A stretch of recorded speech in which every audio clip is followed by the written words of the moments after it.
Good morning and welcome to the Infrastructure Services Committee meeting of Thursday, May 13th, 2021. I'd like to acknowledge that we are meeting in the traditional territories of the Squamish and Sechelt nations. We have an amended agenda in front of us this morning. Are there any further additions, subtractions, deletions, changes? No, nobody wants to change the order. Good, this is your last chance. So do I see a motion to adopt the amended agenda? Moved, seconded, all in favor? That passes, thank you. Anyone opposed? No? All right. First up, we have a delegation from Sunshine Coast Tourism regarding sustainability campaign for visitors and tourism industry on the coast. And I understand that, Paul, you want to start us off. I'll just get the slides up here. Thank you.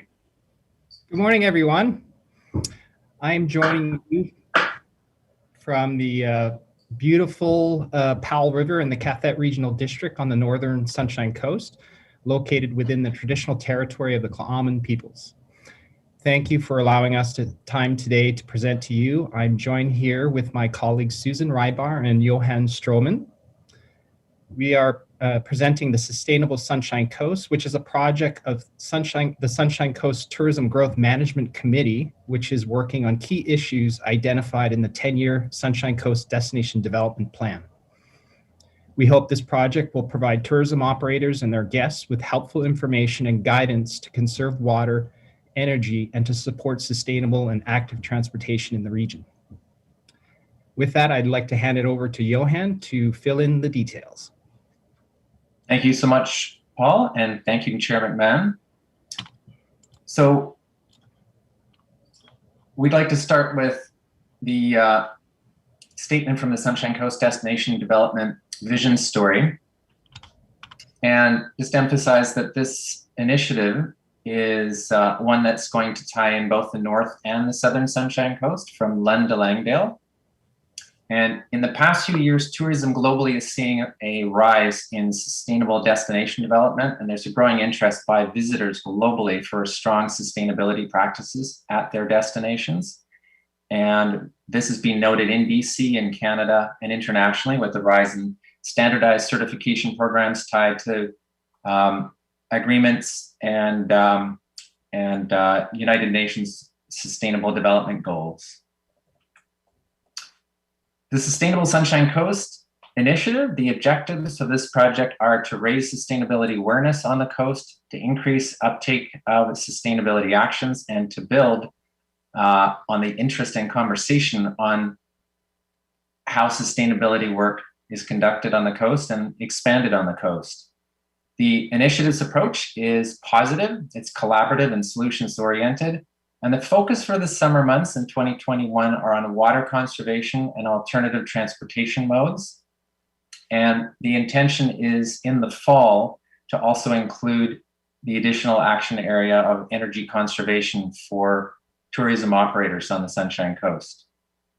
And it's not for lack of leadership. There's a number of accommodations and restaurants that are stepping up, and we could list many, but we'll just highlight a couple here.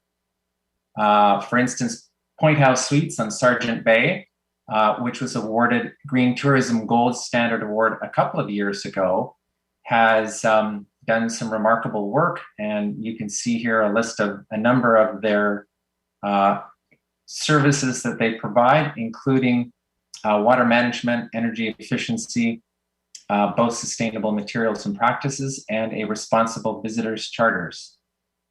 And another business in Roberts Creek, closer to the SCRD, is Up the Creek Backpackers Lodge. And that bed and breakfast has provided water conservation signage prompts within showers and in shared kitchen spaces, as well as well-developed recycling and energy management features, including year-round air-dried laundry. So the pilot project goals is to save businesses in operating costs, address climate change and water scarcity, which are both growing concerns in this area as elsewhere, to support low-impact tourism, and to enable collaborative and supportive practices to grow local business opportunities.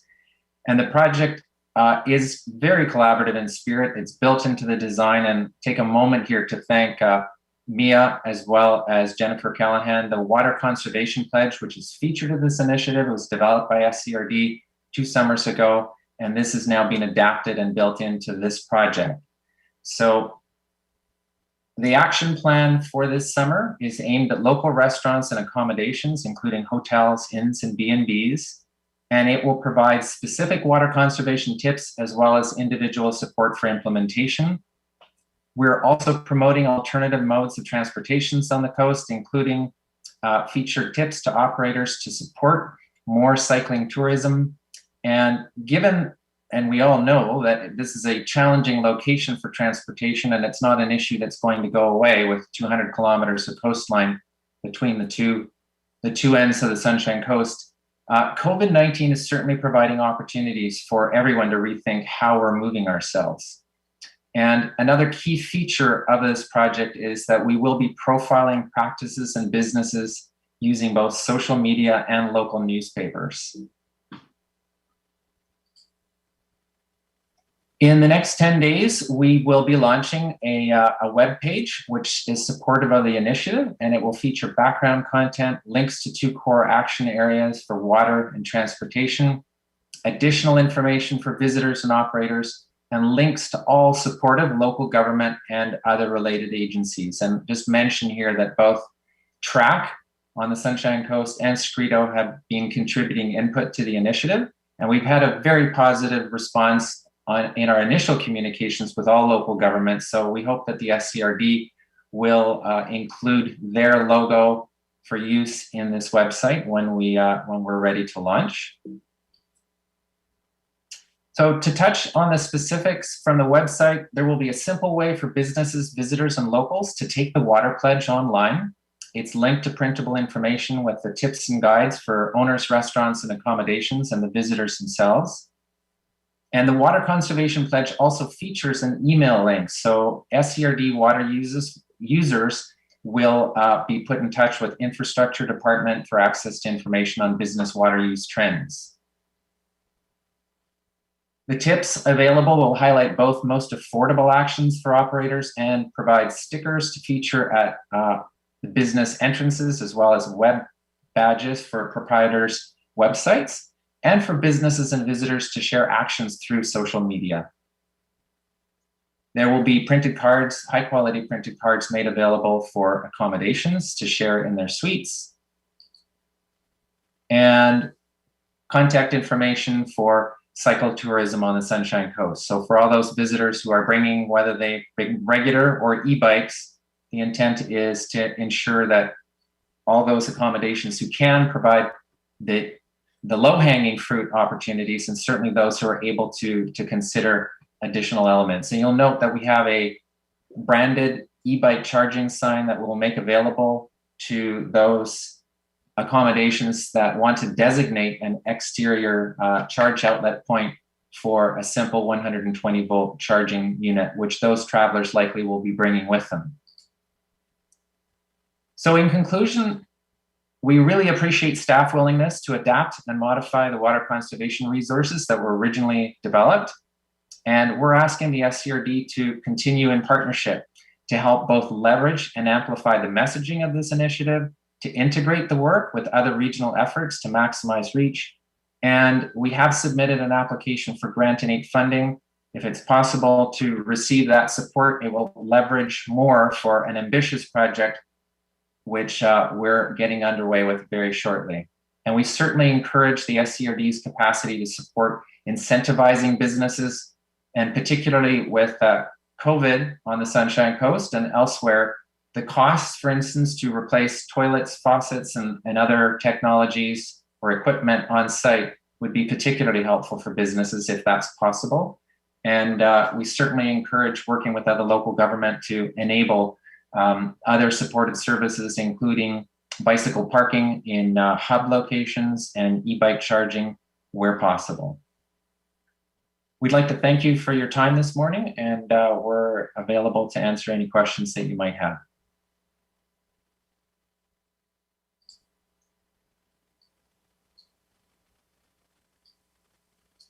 Okay, if you can stop sharing, then we can get everybody back on the screen again. Thank you, Chair McMahon. Thank you. Awesome. I am going to start with a question, which is the resources you've developed, and that was pretty interesting there. We'll have them afterwards to go forward with. What happens with all the material you develop? Thank you, Chair McMahon. So the print resources will be made available to proprietors directly, and we will also have them available as downloadable links from the web pages, so that those who need additional copies or would like additional can have those. We will be mailing out stickers, and to those businesses who would like the corrugated signs for e-bike charging, we will provide those as well. So they will be made available both directly and through web download. Thank you very much. Director Beamish. Thank you, Chair, and thank you, Johan, for your presentation. The town recently received a grant, $640,000, I believe, for upgrades to our bicycle and walking paths. And one of the elements to that grant is an e-bike, or is a bike parking area for Lower Gibsons, including e-bike charging. I note that your proposal looks at covered parking for bikes. I don't know if that's in our element. So perhaps at one stage, Johan, you could get in touch with Dave Newman and just see what the plan is for that, if you have design options in mind. But I know that e-charging was one of the elements, as well as bike parking, somewhere associated near the across from the large bus stop in Lower Gibsons there. Thank you. Thank you. Okay, Director Ties. Yeah, thanks for that presentation. And my question is whether there, as part of your initiative, you're doing any kind of advocacy work around active transportation, especially with the province, and then maybe linked to some of that, looking at your logo, whether you have reached out to the Sechelt Nation and the province around the land use plan that's coming up, and whether that tourism is part of that, the people that are going to be sitting around that table, which I think they should be. Maybe Paul can also add some thoughts to that. Perhaps I'll just quickly touch on the point, Chair McMahon, for sustainable transportation. So yes, we have been working with TRAC on the Sunshine Coast, and we will be coordinating communications and social media calls to action with them to ensure profiling of active transportation over the summer months, and through social media to highlight and profile opportunities to make use of some of the new infrastructure that's coming to the fore now in the Sunshine Coast. There's certainly more highway curbside lane expansion, which is wonderful to see, as well as a number of changes, certainly in my hometown, Gibsons, that are now more and more visible. I will ask either Susan or Paul if you can respond to the other query. Yeah, thank you for your question, Director Ties. Yes, we are we are at the table in the land use discussions with the Sechelt Nation. So any way we can align, I think there's some guiding principles here that do align with the nation, particularly around sustainability and conservation. So I think we'll absolutely be bringing this to the table in our discussions with them, and hopefully we'll get some support. Thank you. Director Seegers.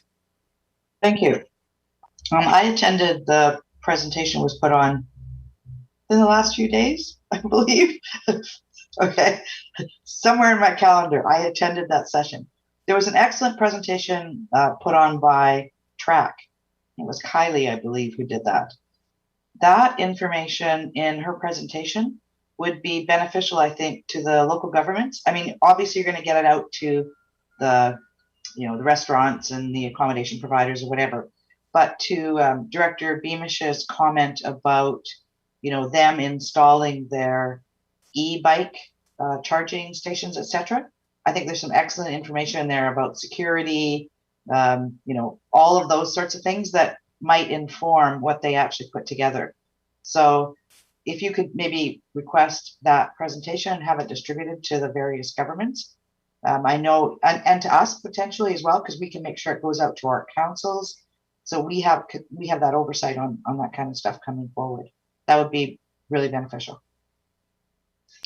Thank you, Director Seegers. It's an excellent suggestion. We will be in touch with TRAC and make sure that they forward that information. Excellent. Thank you. Director Hiltz. Thank you, Chair. And yeah, thanks for the presentation. It looks like a great project. In some ways, I think what you're saying is that the Sunshine Coast is competing for sustainable tourist dollars from other areas of the world and the coast. So that's the motive. One of the motivations is how do we get that sustainable tourist dollar here? And so I guess who are we competing with for those sustainable tourist dollars? That's the first question. And the second question is on the water reduction pledge. There's pledging and then there's the results, right? I'm going to pledge, I'm going to reduce, and then there's what I actually do.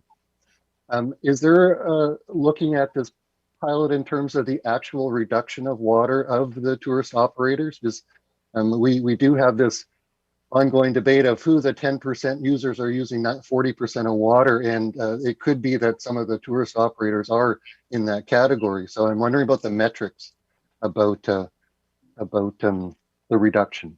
So who are we competing against, and what are the sort of metrics on showing more than just a pledge, but the results? Thanks. Thank you, Director Hiltz. Thank you, Director Hiltz. I'm going to ask for Susan or Paul to assist with the first question. That's a good question. Is there water measuring going on in the SCRD at this time? I think the first question was more about who are we competing against. However, we can do it the other way around as well. Yes, sorry. Yeah, sorry, that's what I meant. Okay, let me go back to the tourist question then. I think it's a value proposition. I think what's happening globally, obviously climate change is an absolutely massive issue that we all are needing to deal with. And I think this is an opportunity for businesses to position themselves as a sustainable green business, and they're doing their part. And that is a big trend in the tourism industry. And if we can align ourselves and build the infrastructure to support that, we will have an advantage over other communities. So it really is an all-out effort amongst not just tourism, but our local governments and infrastructure and Ministry of Transportation to build the infrastructure so that we can support this move towards a greener economy. So I think if we all work together, we will get that competitive advantage, and we'll all benefit from it. May I add to that as well? Every single region, there's 6 tourism regions within the province, and every single region has sustainability efforts and stepped up. So while there is an opportunity to be sustainable from a competitive advantage, at this point in time, if additional actions are not taken, we'll actually lag behind and will be seen as not doing something. So I think that that's an important piece as well to note. Thank you. Back to Johan. Yes, and it's a great question in regard to metrics. So we're certainly communicating with staff at infrastructure and in terms of being able to support businesses with examining trends. But given the scope and budget of this project, I think we will be, certainly the project plan, the implementation plan includes an opportunity for businesses and locals and visitors who participate in the initiatives this summer to relay back qualitative and quantitative assessments on their own end voluntarily. But there isn't anything built in that would provide that the kind of the level of measurement, Director Hiltz, that you're requesting, although certainly perhaps that would be something for future project work. Yeah, sorry, just to add to that as well, we do have, if there is a business that is pledging to go through the process of understanding their previous use and then track their use this year, we are asking them to report back on that. And we do have plans in the fall to survey the tourism businesses, all tourism businesses, through a larger survey and asking them if they were aware of the program, did they participate in the program, did they see a reduction, did it make a difference? So while that might not be as quantitative in terms of understanding the water savings, it will help us understand the awareness, participation, and if they felt they had made a difference. So I think that's we can definitely report back on that information. Thank you. I have a couple of questions. One is, any program where you're reaching out to local businesses is an opportunity to hear from them about what are some of the challenges, especially regards water and transportation. If they have particular challenges we might be able to address, or perhaps suggestions. So are you planning to have a bit of a report back at the end of this with perhaps some recommendations for next steps? In short, yes. We do intend to survey businesses, and we just had internal communications actually this week about that. So we are pushing forward on that front as quickly as possible to get some of that upfront feedback now as we go into the busy season for tourism and find out. And we are certainly having discussion. The businesses, as Director Seegers pointed out, we had hosted an information session on Tuesday via Sunshine Coast Tourism, and had good participation. And we've spoken to a number of the participants in that session who own businesses and found out a number of areas of opportunity as well. So that discussion is definitely underway, and we'll be able to report back more information at the completion of the project. Super. Finally, I'm just curious because ecotourism and to some extent sustainable tourism have a reputation as being a higher end, the higher end of the tourism market. The sort of people who can travel around the world for ecotourism can spend a lot of money. And I wonder if there is, if Sunshine Coast Tourism also applies an equity lens to tourism, because there are a lot of people who simply can't afford that sort of thing. So they're perhaps making day trips. And I did see an article in the news recently where I can't remember what municipality was saying they wanted to discourage day trippers because they think that they're not good tourists. So I'm interested in what the equity part of this equation is. And I see Paul with your hand up. Yeah, I think Johan's examples of some of the businesses on the coast show that it's not just for high-end tourism. You know, Point House Suites is a very high-end property, but also the Backpackers B&B is one of the budget properties on the coast that offers those same kinds of initiatives. So I see it coming across the board. Everyone can do their part. This is not exclusive. This is inclusive. Hey, thank you very much. That was a really interesting presentation. I hope we'll have a copy afterwards, perhaps that could be posted on our website, because I'd like to go back through those slides again and take a closer look. So thank you very much for coming today from Sunshine Coast Tourism, all three of you. Yes, and continue on with your day now. You are released. Thank you, Chair McMahon. Okay. Thank you. Bye-bye. Bye-bye.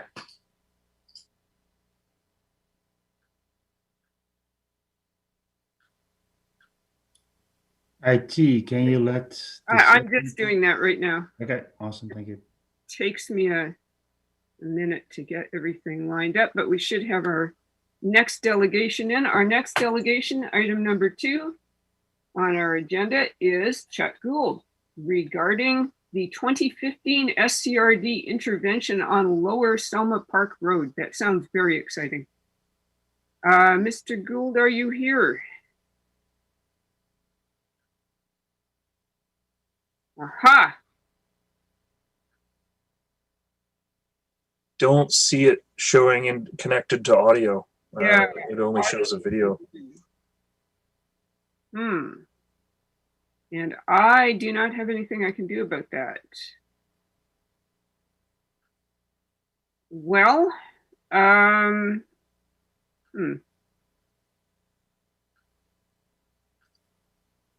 I will. Yeah, I think we're having technical difficulties here. So I am going to continue with the agenda. And, oh, there he is. Well, we can see him now. But we don't have audio yet. Chuck, if you try going into the preferences under zoom.us and go into the audio, you might be able to select the microphone if you have one. If you don't, then it's not going to work.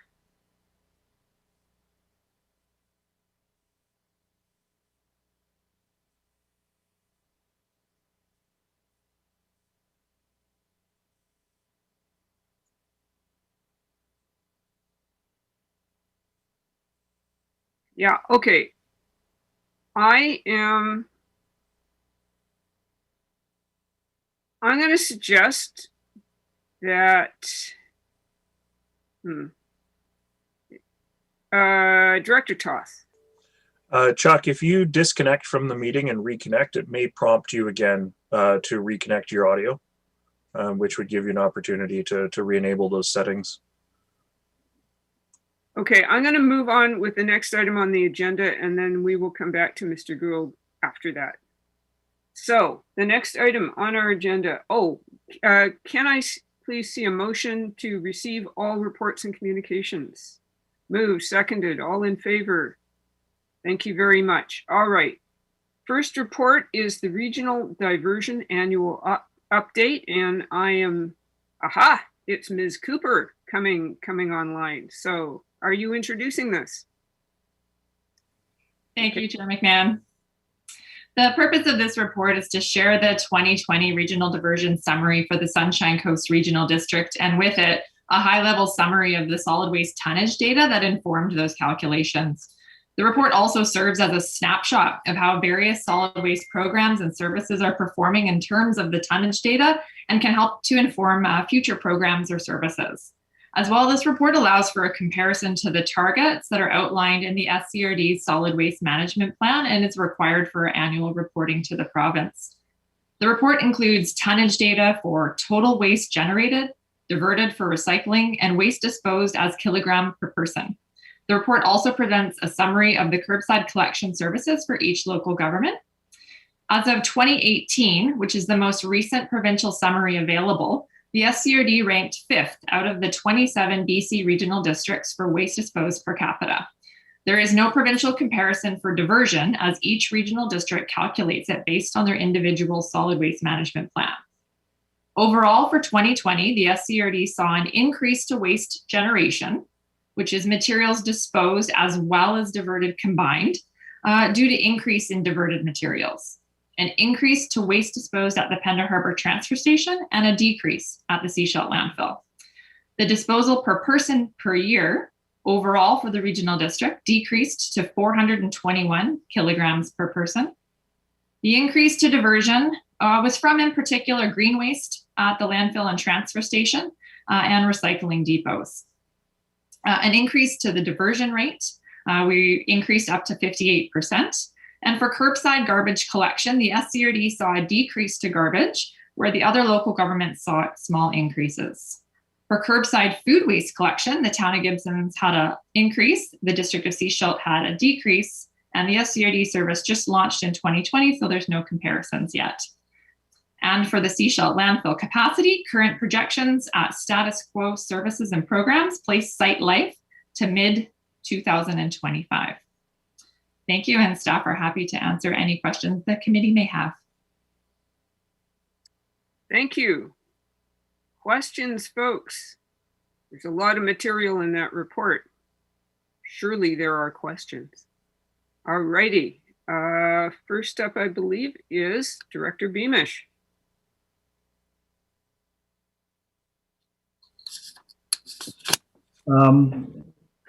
We're taking a snapshot here of the SCRD landfills, Pender Harbour and Seashell. Do we have any knowledge of the volumes that are collected at the two stations, the one in Seashelt and the one in Gibson's, where people can also take their garbage, well, to take the stuff that's diverted. Do we have any sense of how much is going to them and how much they're processing? Because that's a big picture of the total garbage, accumulated garbage on the Sunshine Coast, not just through our landfills. So is that part of these numbers that, for example, the curbside recycling, do we know how much of that is, well, not necessarily curbside, but the drop off? Do we have any idea of volumes of the drop off being diverted? Oh, Thanks for the question. So if it's about garbage, so anything that is delivered to the Seashelt landfill or the Pender Harbour transfer station, which eventually makes its way to the Seashelt landfill for burial, that's captured in these numbers. For the, if I believe you're asking for depot recycling, that's shown at the top of page 2 for the regional diversion data. So it is the 4th item down under diversion is depot recycling. So that would be for the packaging and paper products that are delivered to the depots. That portion. If you're referring to other materials that are collected at the depots that are outside of the SCRD's program, such as paint or computer electronics, refundables, those are captured under the item titled Extended Producer Responsibility. Thank you. Thank you.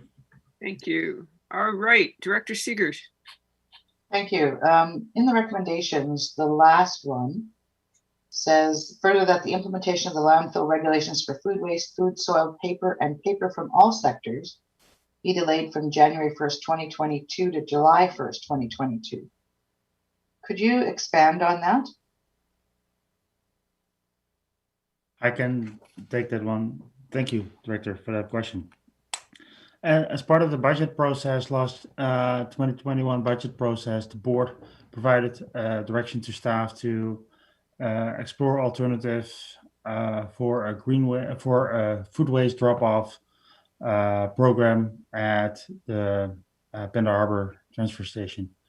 Until there is some kind of a program there in place, we're not able to, of course, ban the any food waste to be even mixed in with the household or restrict the amount of garbage that food waste that can be put in the garbage. So until we have a program in place in Pender, we have to delay the implementation of a full-on ban, and hence the recommendation to delay it for 6 months. Follow up? We don't have room in our landfill. I mean, we're already down to 4 years, and we're, delaying this. Is it possible to implement it everywhere but Pender? If Pender is an issue, because we need to get as much out of the landfill as we can. We don't have time. Yeah. The regulation is in place at the landfill itself, what we can landfill. So all the materials from Pender will ultimately go to the landfill as well. So we cannot regulate we cannot separate in our regulations, in our bylaws, we cannot separate Pender from anything else. Thank you. Director Hiltz. Well, I'll continue on the theme of the ban. So do we have any idea what difference it will make to the landfill capacity by delaying the implementation by 6 months? Will it be a significant difference, or that's the question. Is there understanding of the 6 month delay and the capacity issues with the landfill? Is that known?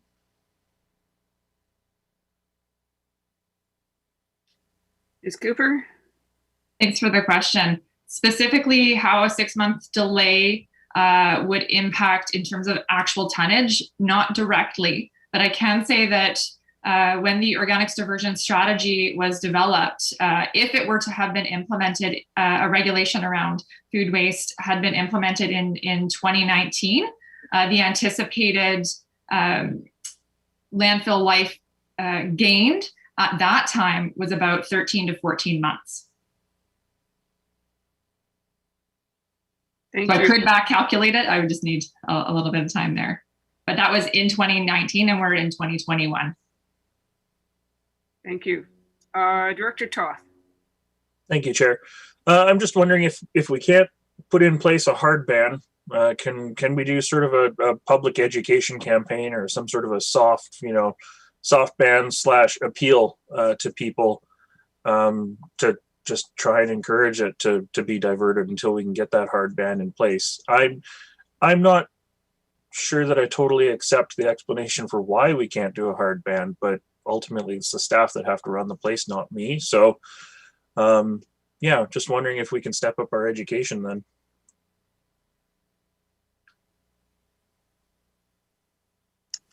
Yeah, thanks for the question and the suggestion.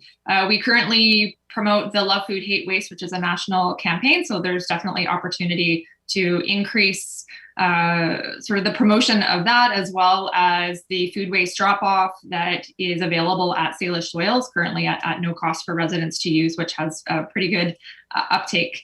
As well as the SCRD will be launching in the next maybe month the back or home composter rebate program. So another opportunity for folks to be able to divert food waste should they not have access to a curbside program or be able to deliver. And that's open to all SCRD residents, whether that's on an island or out in Egmont, for example. So all of that will help to be able to capture the opportunities for food waste diversion. Thank you. I'm just going to ask, since Sunshine Coast Tourism is out there reaching out to businesses, perhaps this would be an opportunity to give them some educational material on food waste as well. Director Hiltz. Thanks, Terry. Yeah, the question is on the second recommendation, the interim diversion. So what are some of the examples that might be coming? Alternative to disposal, just, I'm thinking you ship it off site. What other kind of potentials there? It's a little bit premature. The report would come later, but just some potentials about what might be alternative disposal sites. Thank you. Thanks for the question.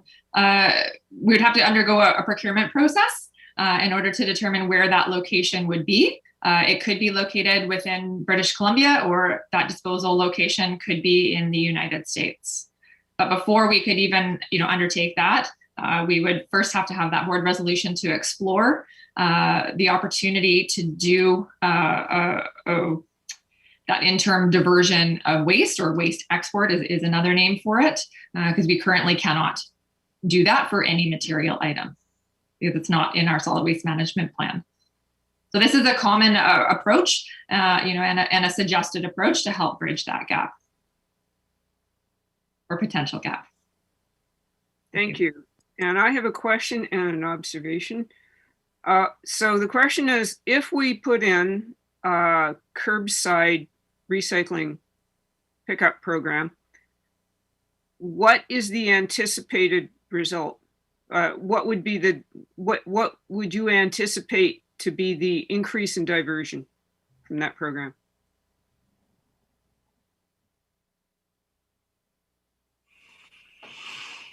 Thanks for the question. So where that line item would show up in terms of a diversion is at the top of page 2 under curbside collection programs. So I would anticipate that line item from a tonnage material would increase. And there may or may not be a corresponding slight decrease at the depots. But the goal of curbside recycling would be to capture those materials that are being disposed of in the garbage, which from the 2014 waste composition study of the residential curbside garbage, was upwards of a quarter of garbage could be captured through a curbside recycling program. So to be a little more specific, do we think that would have any impact on the lifespan at our landfill at this point? Thanks for the question. Broadly speaking, any diversion that the SCRD can do will have an impact on landfill life. If that's 1 cubic meter of recycling that's not being disposed of in the garbage, that's 1 cubic meter of airspace that then is available for garbage or other materials that aren't where there is no recycling option. Okay, thank you. The other observation I wanted to make in table number 1 on page 2. Wait a minute.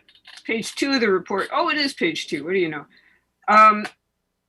The green waste site, the South Coast Green Waste drop-off site, gets it's about 2,000 tons a year is dropped off there, and I can tell you right now that if I could not drop off my garden clippings in Gibson's, I would not drive them to the landfill in Sechelt.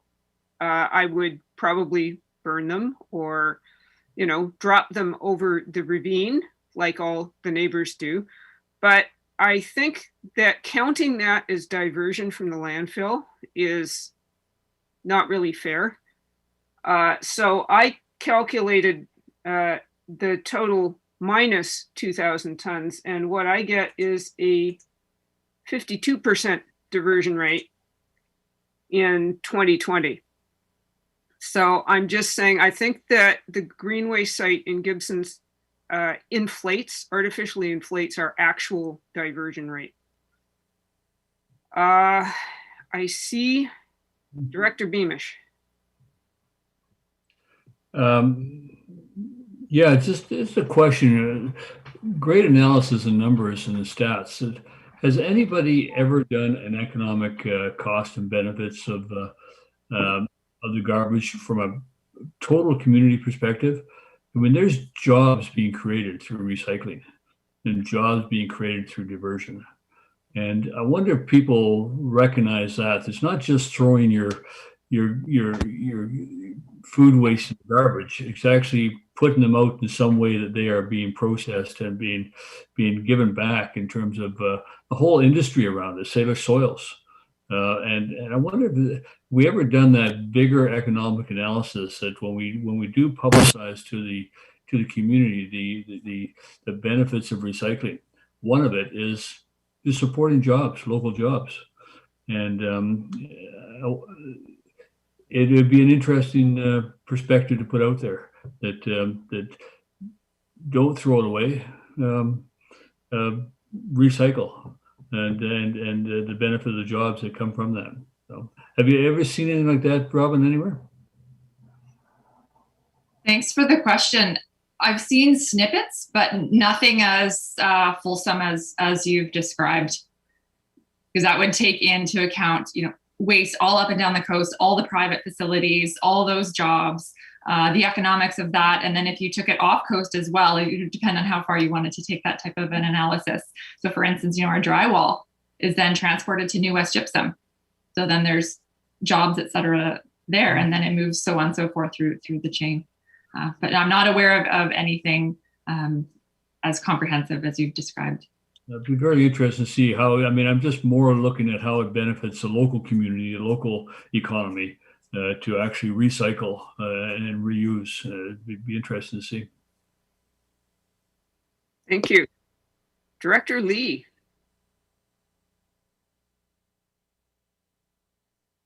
Thank you, Chair. I was just trying to figure out what the diversion at landfill and transfer station is, but I think I answered my own question on that one. It's the tires and it's the metal and it's all that stuff. I think that's correct. Yes, okay. And then the other question I had is, when is the organics pickup in all areas except Pender being proposed? I've lost track of that. I know Sechelt's doing it, but I don't know where everybody but Pender is in organics pickup. The reason Yeah, thanks for the question. It was launched October 6th, 2020. So organics is being picked up in all areas other than Pender now then? Not in Sechelt. If you're talking for SCRD, it's Half Moon Bay, Elphinstone, Roberts Creek, West House Sound. The town of Gibson's also provides food waste collection within the district of Sechelt. They have a 500 home pilot for food waste as well as green waste, and should be launching district-wide by year end. And the SIG? SIGD has curbside garbage and recycling, and I don't have an update regarding plans for food waste collection. The reason I was asking is that because it would seem that by proposing a ban on organics at the dump, we're trying to force people to separate it and take it to Salish soils. Have I got that correct then? That's the logic behind having a ban at the dump? Thanks for the question. So it's twofold. So having regulations at the point of disposal for any material type is to encourage that material be separated at the source, not disposed of as garbage, and ultimately recycled in some way, shape, or form. So whether that's through a curbside collection program or a drop-off or home composting, for example. So then that's the purpose of those regulations is the ability to enforce that separation and then that diversion to happen. So then there is a penalty if you have those materials mixed. So then it's also saving landfill space for other materials. So I do have it right. Okay. Okay. So Sechelt would be okay with forcing their residents to separate and take it to themselves to, if we put the ban on, that's what we'd effectively be doing there. Is whoever doesn't have the pickup, regular pickup, would have to deal with it themselves, or deal with it themselves without the assistance of, let's call it municipal type collection. Okay, got it. Thank you. I saw a wave earlier from Director Seegers. Do you want to say anything or? No, I think it's covered. Thanks. Okay. Director Hiltz. Yeah, thanks, Sharon. Back to the second recommendation in the interim aspect of it. So this is the waste export after the landfill is closed and waiting for a new site disposal. So between now and then, is there any opportunities to seek alternative disposal as well? Like is that within the possibility to, because we have that one, if we get close to 80% of or 95% of that 15,000, we can send it away. Is there a possibility to understand options to send things away between now and the maximum capacity? Between now and the interim, I guess, is what I'm looking at. Staff. Thanks for the question. The recommendation is there to give staff the authorization in order to pursue such waste diversion or waste diversion off coast. So whether that is that percentage per year, or when we reach capacity, if there is a gap between then and a new disposal site, whether that is a transfer station or a landfill. But we would need to pursue that authorization through the Ministry of Environment Climate Change Strategy, have the approvals, then we could proceed with implementing something along those lines that have been presented previously. Director Lee. Thank you, Chair. My last question is that one of the recommendations, the bottom ones, mentions paper as not being banned from the landfill. Are we talking just regular paper, like cardboard, printed material, that stuff? Yeah. Thanks for the question. Cardboard is already required to be separated through a prior bylaw amendment. However, the previous report around upcoming landfill regulations, the board direction at that time was to lump those together. So it would be paper. So any type of sort of office paper, regular paper, box board, which is like a box from cereal or something along those lines. So the specifics would still be refined once we get closer to sort of launching, an outreach and engagement. We would be very specific around what's in or what's out. paper seems to be a separate item from the food waste and food soil paper. So I was surprised that we didn't have a ban on it already, actually. Thank you. I have an observation to make in the hopes that somebody may be contemplating a motion at some time. And that is the wording in the second recommendation about the opening of a new disposal site.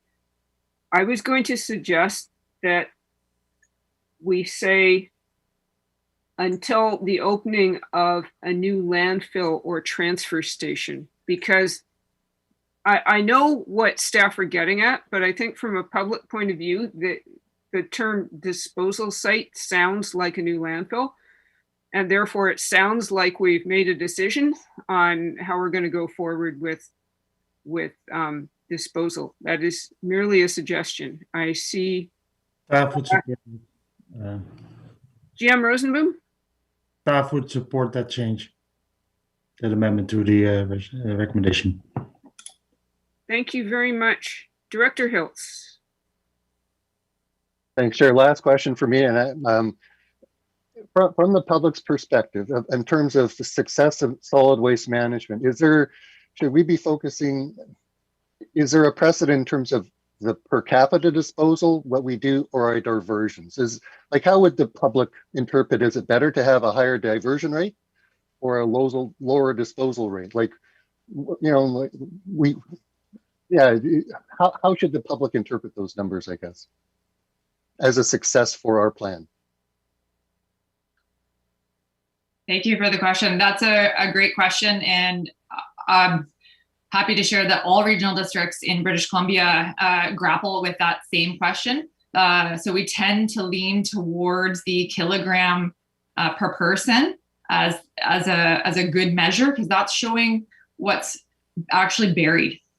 The diversion in terms of a diversion rate is helpful. But as Director McMahon pointed out, when we have an increase in green waste, and we had a tremendous increase in 2020, as well as we had an increase in materials diverted at the landfill, such as metal and wood and drywall, then that elevates your diversion. So it's an indicator, but it really, you would want to focus in on either a particular service, a particular program, if you're looking to make changes or determine the success. But I would lean towards the kilogram per person disposed as a target. And that's why the Ministry of Environment uses that to compare across the province and not other metrics. Thank you. Next up is Director Toth. Thank you, Chair. I had one more question about the recommendation. In listening, recommendation 2, I should say, in listening to, I think it was Director Hiltz made some comments there about bridging to the bridging point. And so I wondered, looking at this recommendation, if it would be worthwhile to say, something that future committee meeting, a high-level project plan for the interim diversion of waste to an alternative disposal site to bridge the time to the opening of a new disposal site or transfer station on the Sunshine Coast. Because if staff determine it makes more sense to start diverting today, then they can come back with that option for us. This recommendation locks them into only look between when we're full and when we get the new station on board. So just wanted staff comment on that, and then I'm happy to move the recommendation. Staff would support that. Definitely support that amendment to the recommendation. Then I am happy to move recommendation 2, as I just mentioned. And do I see a seconder? Yes, that is seconded. Thank you very much. Director Seegers. Thank you. This is a process question. Okay, so this is on, and I'm looking at how we do business. And so the CAO may want to chime in here. While we've been talking here, I've gone back and I've looked at our budget document. So in our budget, we actually approved that staff do this work. So my question is around process. Why do they have to come to us and request that they're going to present a report when it's something that we already approved in the budget? would they just not go off and do the work and come with a report? Again, just process. You know, why do we hold them up to come to us to ask to do the work that's in their work plan that we've approved? Over to CAO or GM Rosenboom, whoever wants to take this. Remco, you can jump in. I can follow up. Okay, thank you. As far as our understanding is that the board did not allow us to explore the interim step between the closure of the landfills and a new one. We have budget. There's a budget proposal for alternative disposal sites to develop a transfer station or a new landfill or explore that part, but not the in between. So at least that's how we've what we asked for, and that's what we received from the board. At least it's our interpretation. If your interpretation is that we already have this, that's not how we interpret it. Mm-hmm.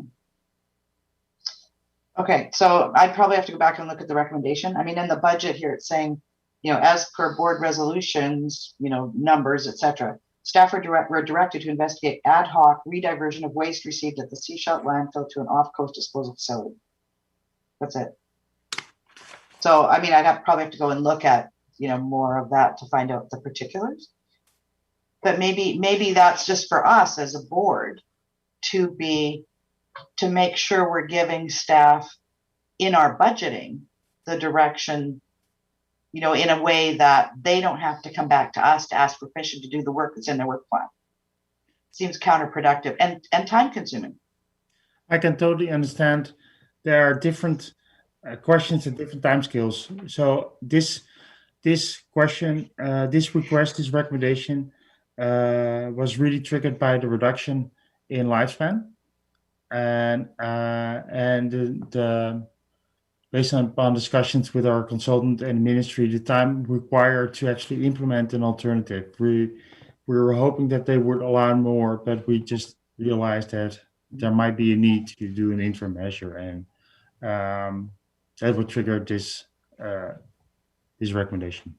But I can totally understand that it might be confusing in terms of different questions, comparable questions at different times.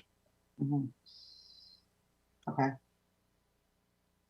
All right. I mean, it just for board, it's just maybe for us to keep in mind when we're looking at budget next time around in light of some of the issues that we're dealing with. Thank you. Thank you.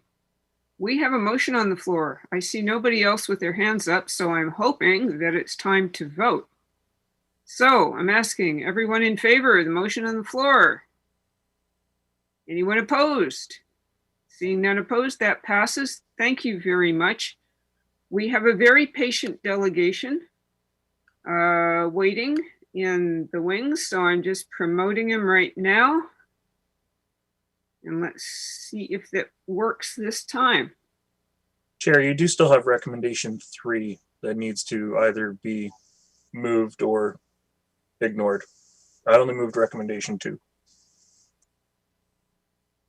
I beg your pardon. All right. Can I see a mover for recommendation 3? Moved. Seconded? Anyone?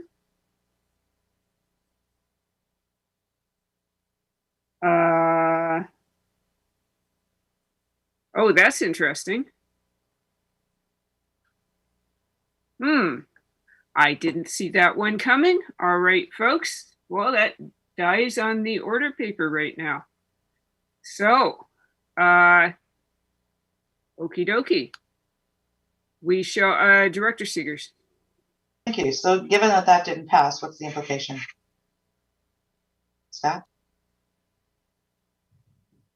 We will have to review what our options are from a bylaw perspective, and come back to you if there's an alternative option in terms of amending the bylaw in a different way, and report back to the board with our options. Thank you very much. And thank you everyone for helping me with process here. I sometimes miss these wrinkles. All right. Let us see how we are doing. Our delegation still does not have audio. They also phoned in, so if you, the number 17788, Okay. then they can speak. Thank you. Yes, I think, yeah. Hello? Yes, we can hear you. Yay, Oh, Mr. wonderful. I apologize for earlier. Unfortunately, my browser was playing games with me and I couldn't come online when I was supposed to. So my name's Charles Gould, Madam Chairman. Thank you for letting me to speak today. My topic of conversation is on water meters and a little bit of historical direction, if I could. Back in approximately 2015, and I'll give you some geographical perspective. We live on the bottom of Selma Park Road along the boat launch. So there's a 30-degree drop from the top of Selma Park Road down to the bottom, and water flows into Selma Park Road area. We had, in the middle of summer drought, for a number of years, abnormal water. We had failing septic fields. We had crawl spaces with a foot of water in it in our homes along that period of time. Eventually, we were able to get representatives from the SCRD and at the time Mayor Milne and some council members to visit our area down in Lower Selma Park Road. And it was decided by the SCRD, I think rather spontaneously, after observing streams that were above ground actually coming down the hill to the water, that in the middle of a 40-day drought, that they would put in water meters. So on Selma Park Road on the lower end, again, by the geography is by the boat launch, below the highway. 9 water meters were installed. There were also some water meters along the highway, but I don't have any records of results. But after the installation, the water meters were read, and 6 of the 9 homes registered water leakage. Level of severity varied, but by the SCRD's information, they supplied me up to 1 million liters of water a year can be lost. So what did this prove? Well, my analogy I use is it's like sending a surgeon into an operating room with no scalpel. The SCRD was able to diagnose, in some cases, within 3 feet where the leak was. One homeowner was saying they showed him where his leak was below ground. There is a misrepresentation that sometimes out there that all water leaks go up to the surface, so they're easily spotted. Not so in this cases. So the nine water leaks represented the 6 water leaks of the 9 homes were homes more than 25 years old. As a matter of fact, many of them were old Union Steamship homes. But again, another statistical surveys, a number of them, which the SCRD has evidence of, and I have too. I obtained private evidence. Is 40% or more of homes over 25 years of age have leaky water pipes. So since what did we do down Lower Selma Park Road? Well, what we did was subject to, and the bylaws, there is a bylaw that says that you are responsible for your own pipes and you're responsible to keep them in working order. And in the bylaw, you can actually, somebody abuses the bylaw, you can shut off their water. if they don't keep them in working order. So what we did is, in my case, I replaced. I had 2 homes at the time. I replaced both pipes. The community, as a result of the SCRD's findings and assistance in providing which homes were leaking, we corrected the problem. Took about 3 months, and the level of water dissipated in the crawl spaces. I was able to actually redo my septic field, and I install an underground engineered system, which I couldn't do before because there was water there, and we in the last 5 years we would have saved 30 million liters of water. I'd like to comment. There was a question from one of the directors who asked your tourism representative about short-term rentals. Well, I operated one, a short-term rental for 30 years on Lower Selma Park Road. And so I calculated and mine was one of the more severe leaks, that I cost the community 30 million liters of water that I didn't know was leaking. Did not know. And as a result of the water meter, I was able to replace the line. Cost at the time was around $2,500 to replace the line. So what was the situation? We monitored it for a period of 4 or 5 months, and we saw a lot of the water go away. And there still is issues. There will be issues because we are below the highway. Upper Selma Park Road, for example, there's the Vista Trailer Park, 55 units, of which are 45 years old. So if we take the statistical reference of 40%, that's 20 homes, are leaking water that is coming down underneath the highway. Because again, if you know the geographical area, we're very low, we're below the highway. So the land's sloping down. And so water is coming down there. Most of the homes in the community above Selma Park Road are more than 25 years old. Approximately 100 of them, maybe 75.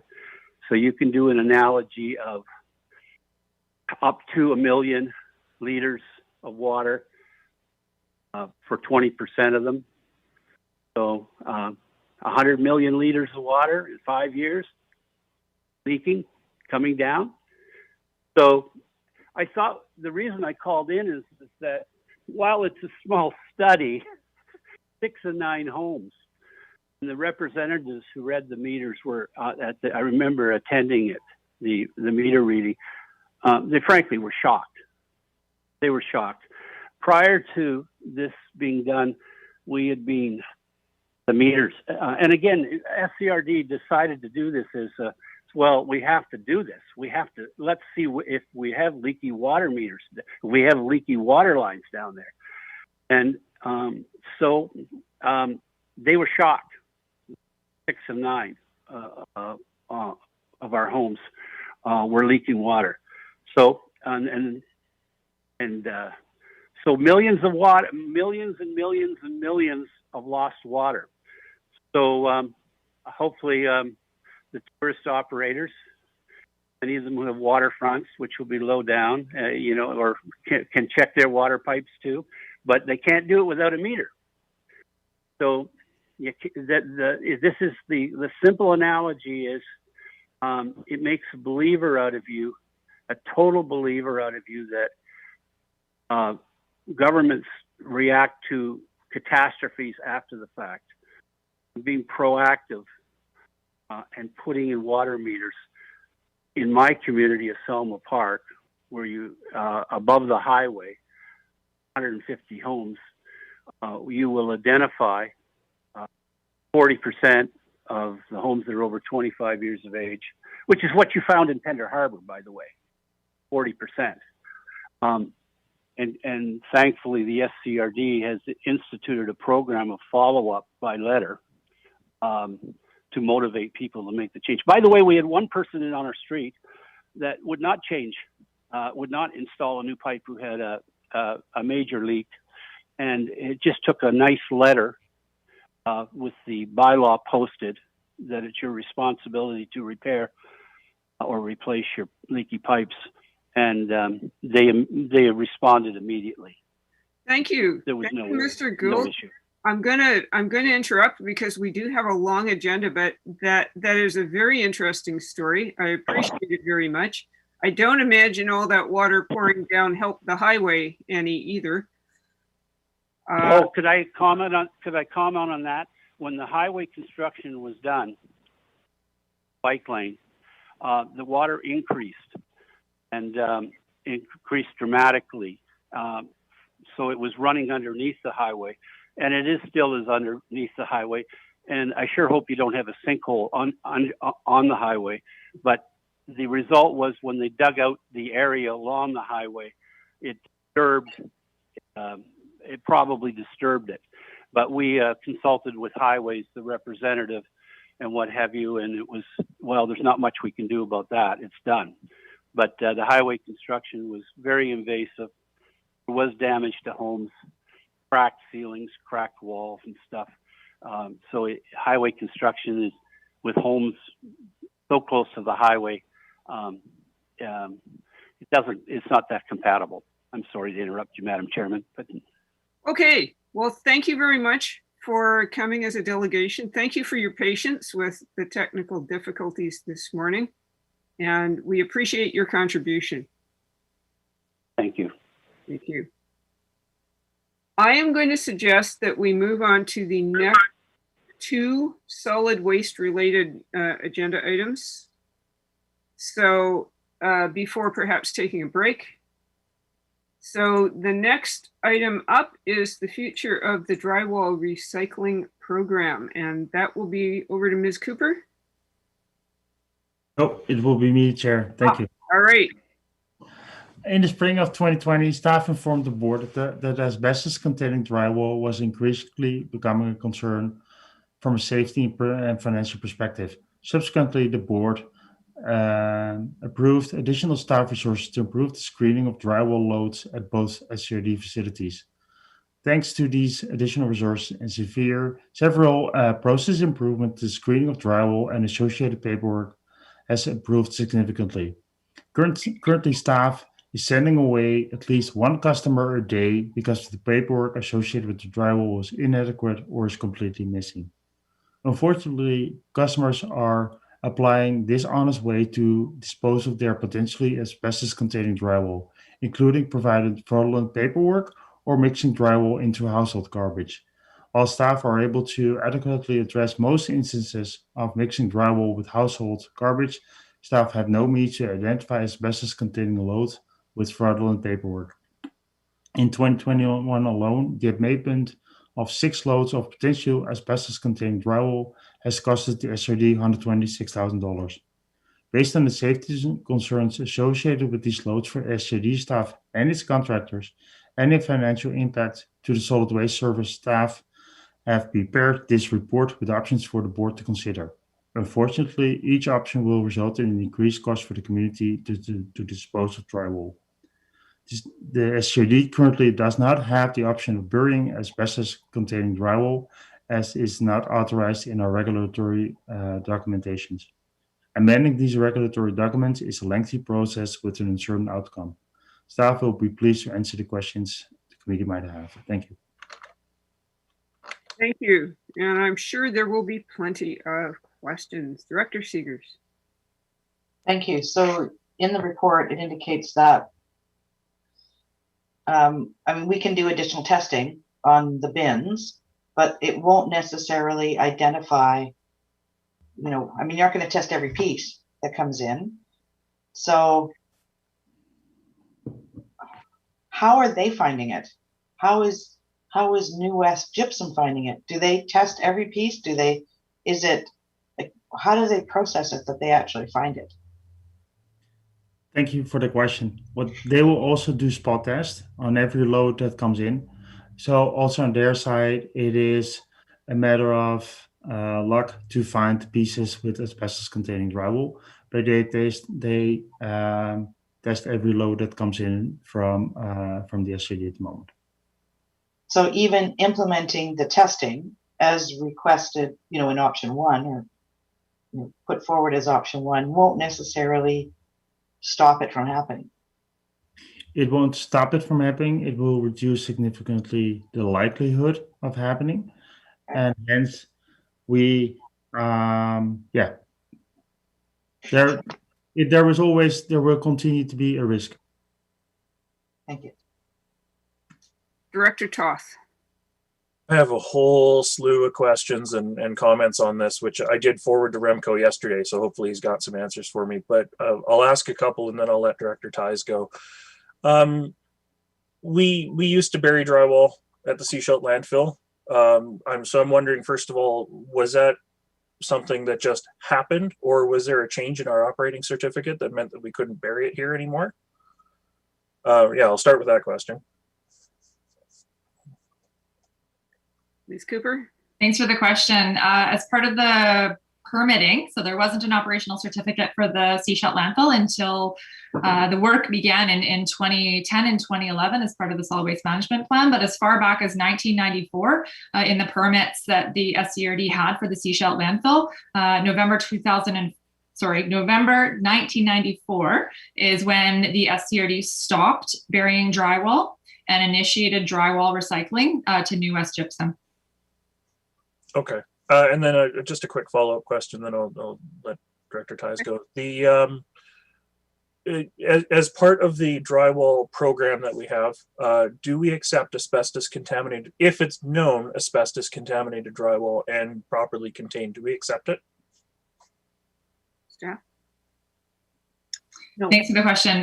No, the SCRD does not accept drywall that contains asbestos. We require that material to be abated.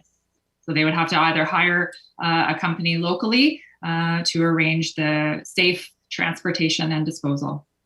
Thank you. Thank you. Director Ties. I'm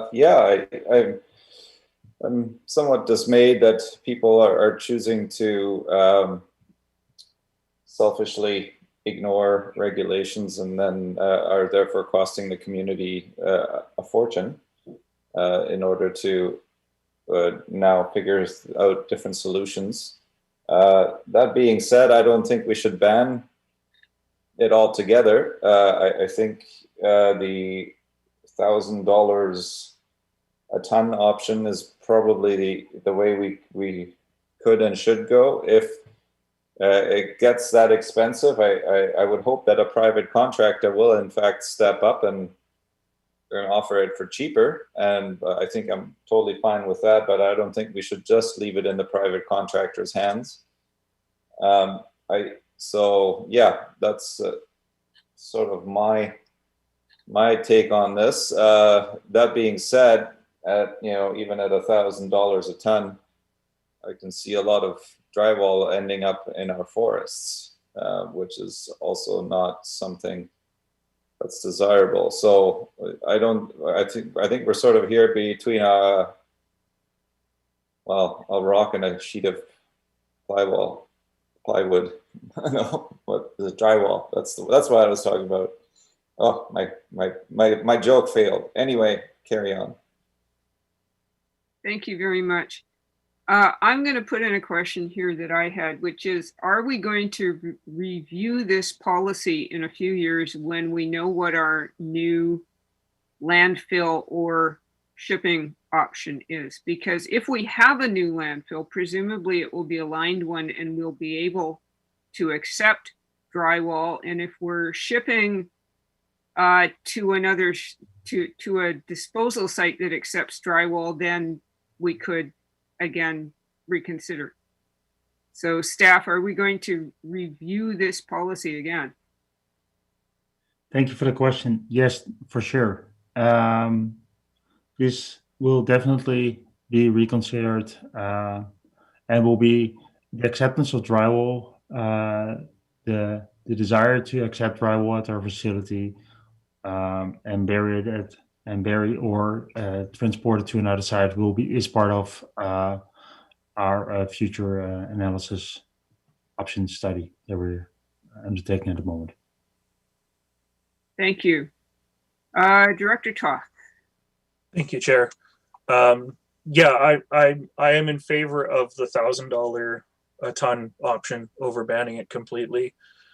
I've got a property in Kootenay Boundary, and the landfill there actually accepts it as part of municipal solid waste because it's so old that their operating certificate is all sorts of flawed.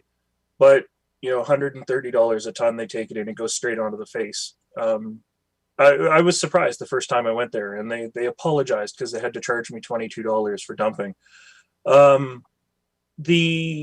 It's mentioned in the report that there's a private contractor on the coast, but they only take bin loads of drywall.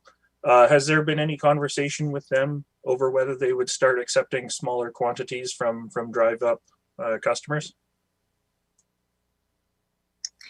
Thanks for the question. Yes, the question was asked, and staff were advised that no, the company at this time is not in their business model to accept any self-haul. They'll only continue to accept commercial or therefore bin loads of material. Thank you. Director Seegers. Thank you. In the communication strategies on page 18, talks about communicating this, to the community, and it also says providing alternative drywall disposal options. So do we currently have that information available to the public on our website when we talk about asbestos, obviously, and testing, etc.?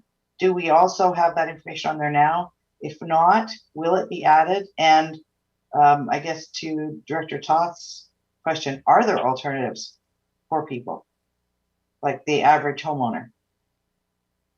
Yeah. Thanks for the question.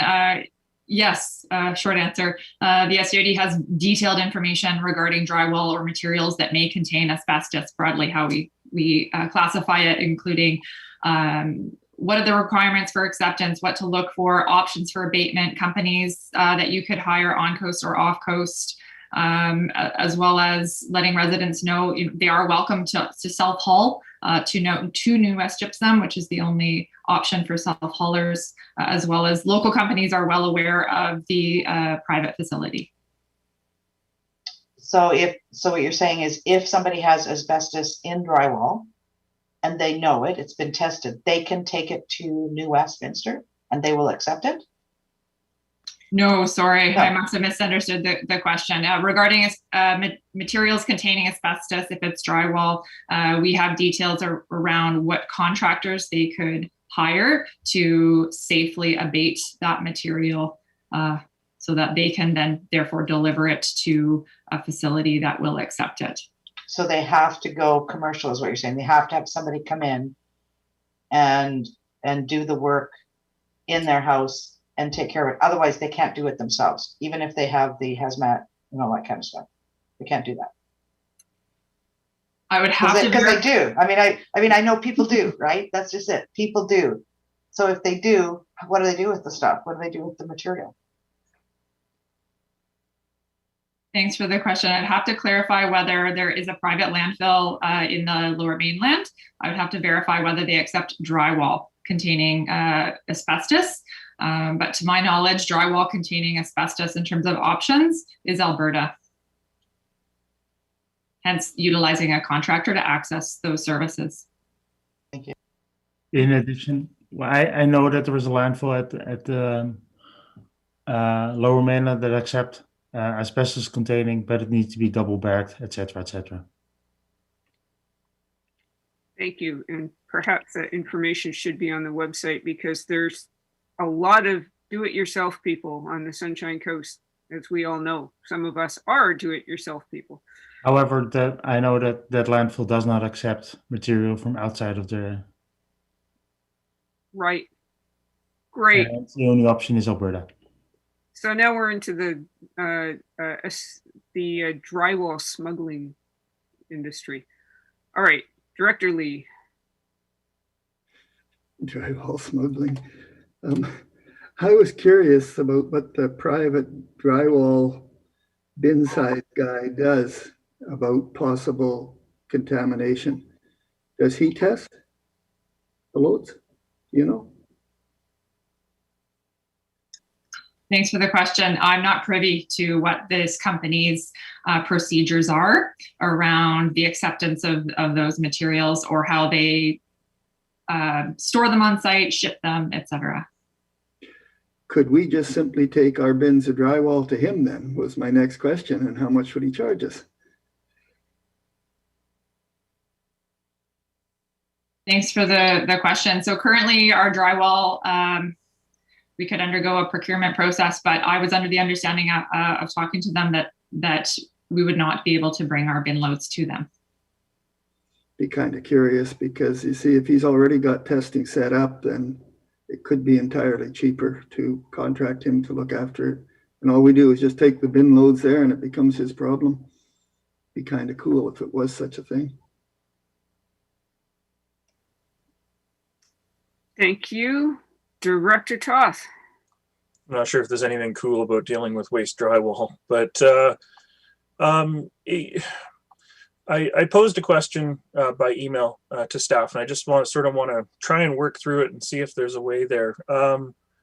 There is the possibility of accepting clean cutoffs only. However, any contamination results in a failed load, etc. Right now, we do have a bit of a chute, or we had a bit of a chute system going on for drywall where people could drop their drywall, the attendant would then dump it into the bin. So I'm wondering if we could do like some sort of a 2-bin system where you'd have like your clean drywall cutoffs, people would drop onto the chute, the attendant could dump it then. Maybe the clean drywall cutoffs are a lower price because they're clean, they're unused, we can see that. And then still have our $1,000 a ton for tested, untested, questionable content drywall. So just sort of a possible option for us up there. The questionable drywall question. Thanks for the question. And I did have a little bit of time to sort of contemplate what the operational implications would be of that. So the first part is there's still that risk. So the risk is not eliminated even to attempt the separation. The second is that staff are not loading any materials. So they are there as a site attendant to observe, to intervene, to direct, to educate. They don't actually handle the material. So that would be a really large deviation from what we do. And then additionally, we receive over 300 tons of drywall a year at the Seashell landfill. So that's over 100 tons a day. So to as well as that material arrives in, sorry, the math wasn't quite right on that, but got to added an extra zero. But that material isn't just coming in and in the back of a pickup truck. We are dealing with dumping trailers. We're dealing with 8-yard bins, 20-yard bins of material. So in order to facilitate the unloading of all clean cutoffs and being able to ensure that there is not one piece of used drywall in there presents some pretty large challenges. In addition, I think what would be required is that customers would bring the materials separated to us so that we can confirm that there is no cross-contamination happening. And I think even that alone will be challenging for a lot of customers. Thank you. Director Hiltz. Thanks, Chair. Yeah, there is no risk-free option here. Is what we're presented with.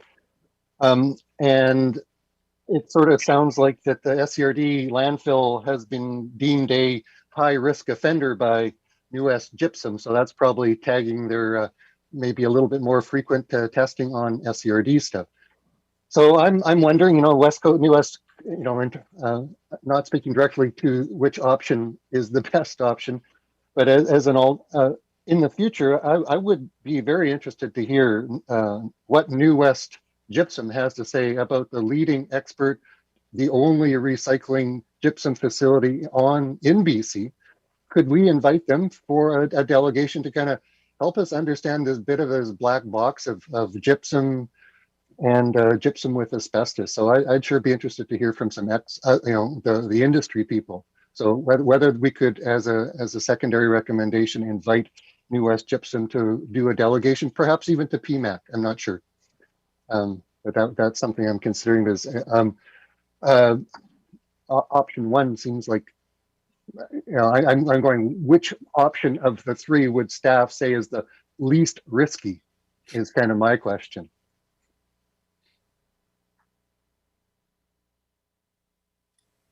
Okay. Thanks for the question, and then GM Rosenboom can chime in. That's the challenge with the options that are presented in this report, and why there's not a staff recommendation, because those risks vary depending on the option. It's the risk of asbestos exposure.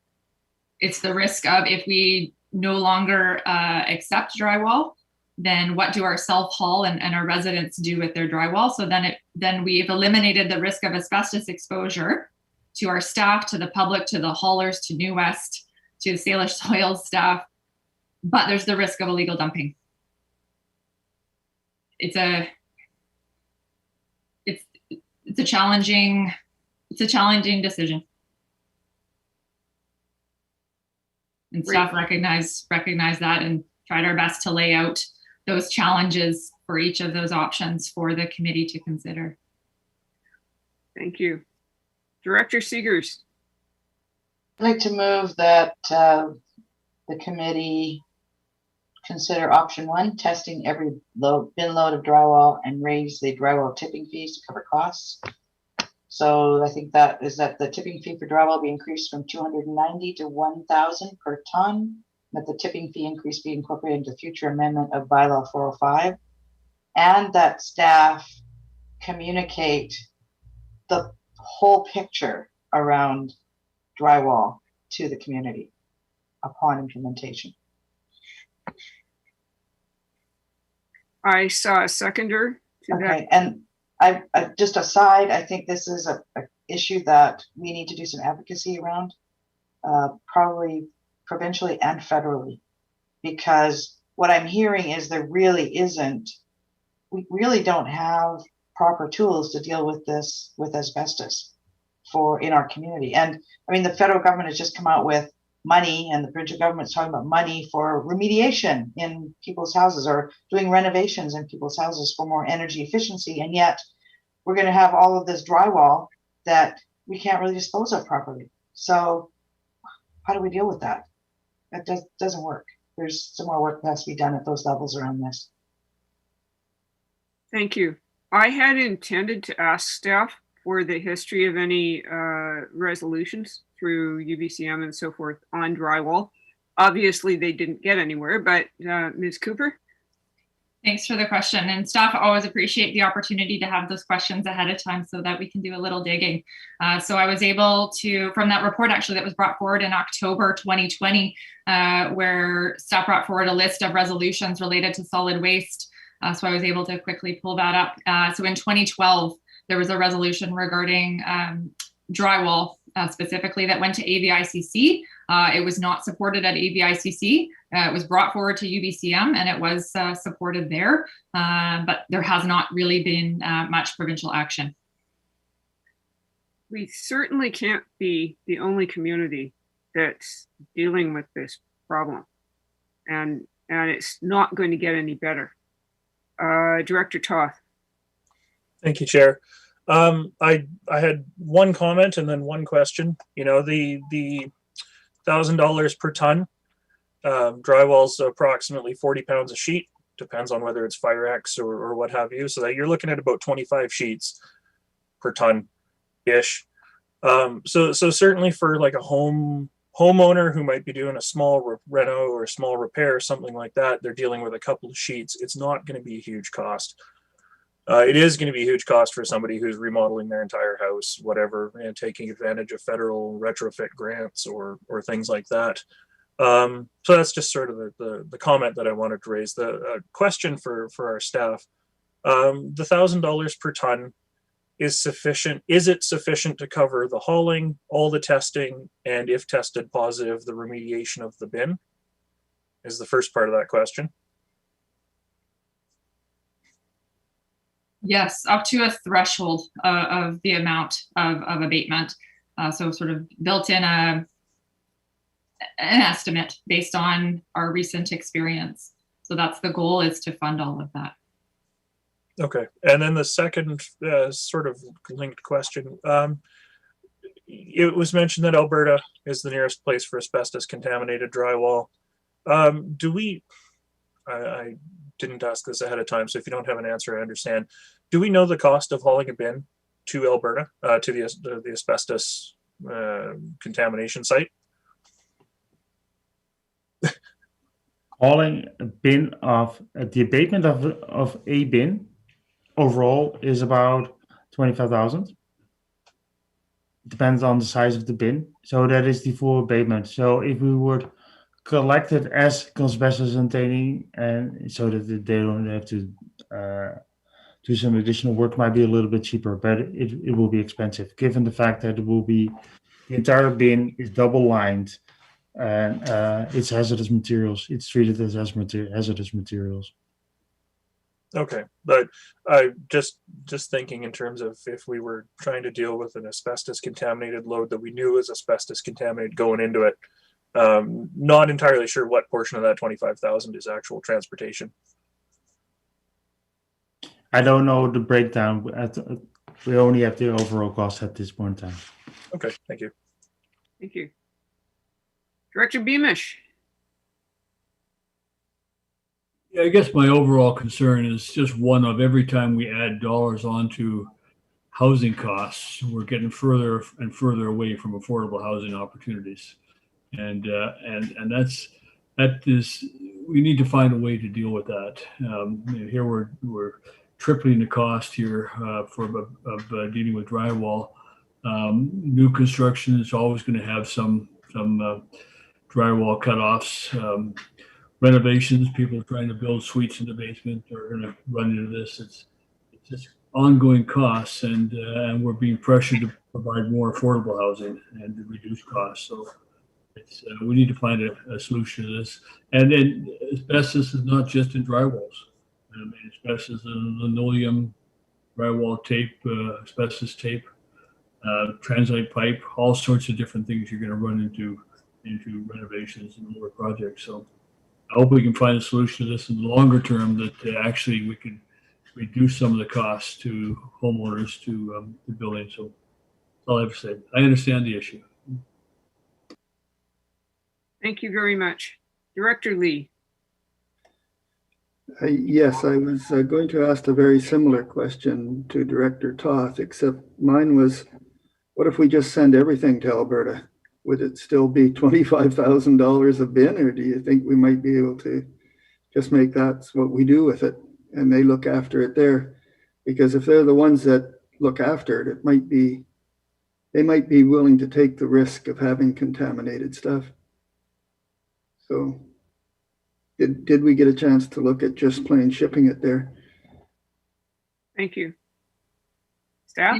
Thanks for the question. That would be considered waste export. So the SCRD does not have the authorization to collect materials with a known destination to be waste export. So the earlier resolution to allow staff to explore that option opens, many potential things in the future. But at this time, that's not something that we can explore because we're not authorized to. But we're exporting it to New West. How come is that? To clarify, waste export for items that are disposed or buried. So items that are collected and then transported for recycling is not considered waste export. So waste in that regards is meaning materials that are ultimately buried. But we're sending it over there so they can recycle it in Alberta. Don't they recycle as well as take care of the bad stuff? No. So to clarify again or further, if we have a load of gypsum that tests positive for asbestos, it is remediated and it is transported and ultimately it is disposed. but that is allowed given that it is a specific circumstance. We're not collecting that material with a known destination to dispose of it out of region. Yeah, just a bit of comment. As soon as we nail this at $1,000, all of the rural areas that have back roads had better get ready, because that's where she's heading. And this is not it's an unappetizing solution, but I don't know of any other. That's why I've been asking so many questions, because we have a bad enough problem at the 250. So it's a tough one. Thank you. Director Toth. Thank you, Chair. This is directly relating to Director Lee's comment there with the backyard or the back road dumping. The people that are going to be back road dumping are the people that are faking their certificates or mixing it in with their clean drywall now and contaminating our bins. It's those people that aren't considering anybody but themselves that are resulting in us having to go to $1,000 a ton for drywall. You know, it really does come down, like Director Beamish said, what about everything that contains asbestos? The linoleum, the pipe linings, the insulation tape, stuff like that. We don't have those facilities on the Sunshine Coast. And if people, you know, if I knew that I could take drywall to a specific site in South Burnaby and I'd pay $400 a ton for it, and I didn't have to worry about test results or whether it contained asbestos because they would just treat it as a contaminated item, that's fine. You know, I can factor that in.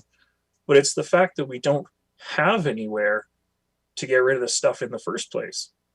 People are stuck trying to sneak it into their drywall or sneak it into their garbage bags and that end up on the face of our landfill anyways.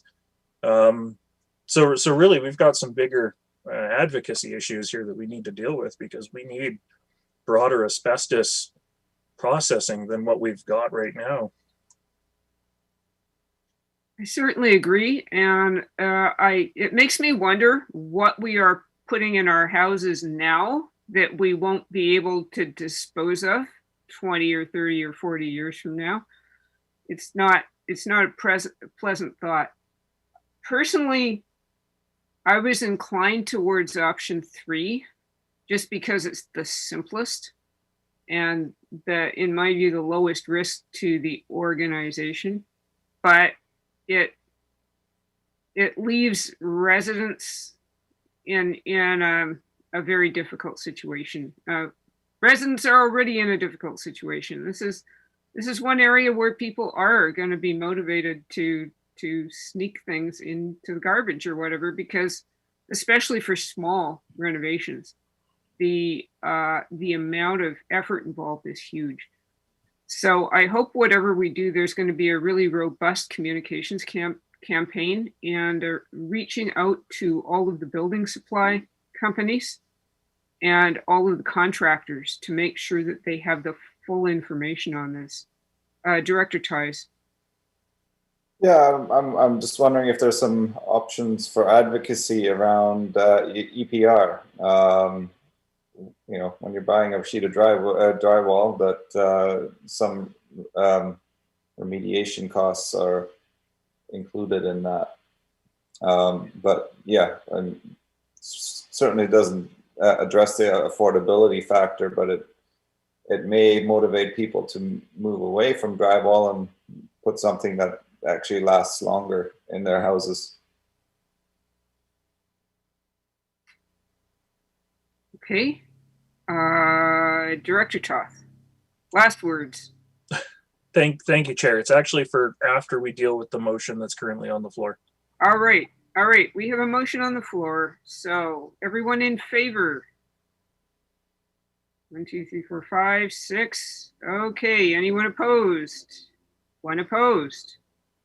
Thank you. Would you like that recorded, Director Lee? I think that was a yes. Yes. Thank you very much. Okay, Director Toth. Thank you, Chair. In light of what Director Ties just said there before you called the vote, I'm wondering if we should make a motion to write to the Minister of Environment and Climate Change, or whatever they're called this year, to advocate for, you know, a conversation around asbestos disposal sites within the province of British Columbia, or programs to allow for homeowners to be able to remove this product. Particularly in the light of all of the home remediation work that's going to need to be done around climate change, that it's critical. Director Hiltz.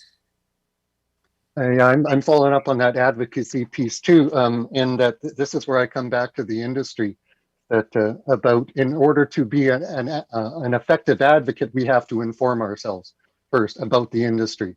And for me, New West Gypsum is the leading authority on gypsum recycling in British Columbia, because that is the desirable, is to recycle the gypsum. Right? It's not to landfill it. It's only to landfill the bad stuff. We're trying to recycle the resource. That's the zero waste economy. So tagging on to the advocacy, I would definitely suggest the end that we invite New West Gypsum to help us understand this industry to lead up into advocacy, because they are the #1 recycler in BC. So am I actually hearing a motion here? I at least have one portion of a motion. Do we know what our motion is? To invite New West Gypsum, yeah, that's to understand the gypsum industry. Yeah. All right, let's handle that separately. So we're going to invite New West. Is there a seconder for that motion? Okay, there's a seconder for the motion. So we're inviting New West, to come to either committee or PMAC. Yeah, New West Gypsum is the company, yeah. Make a presentation. Tracy, are you happy with that one?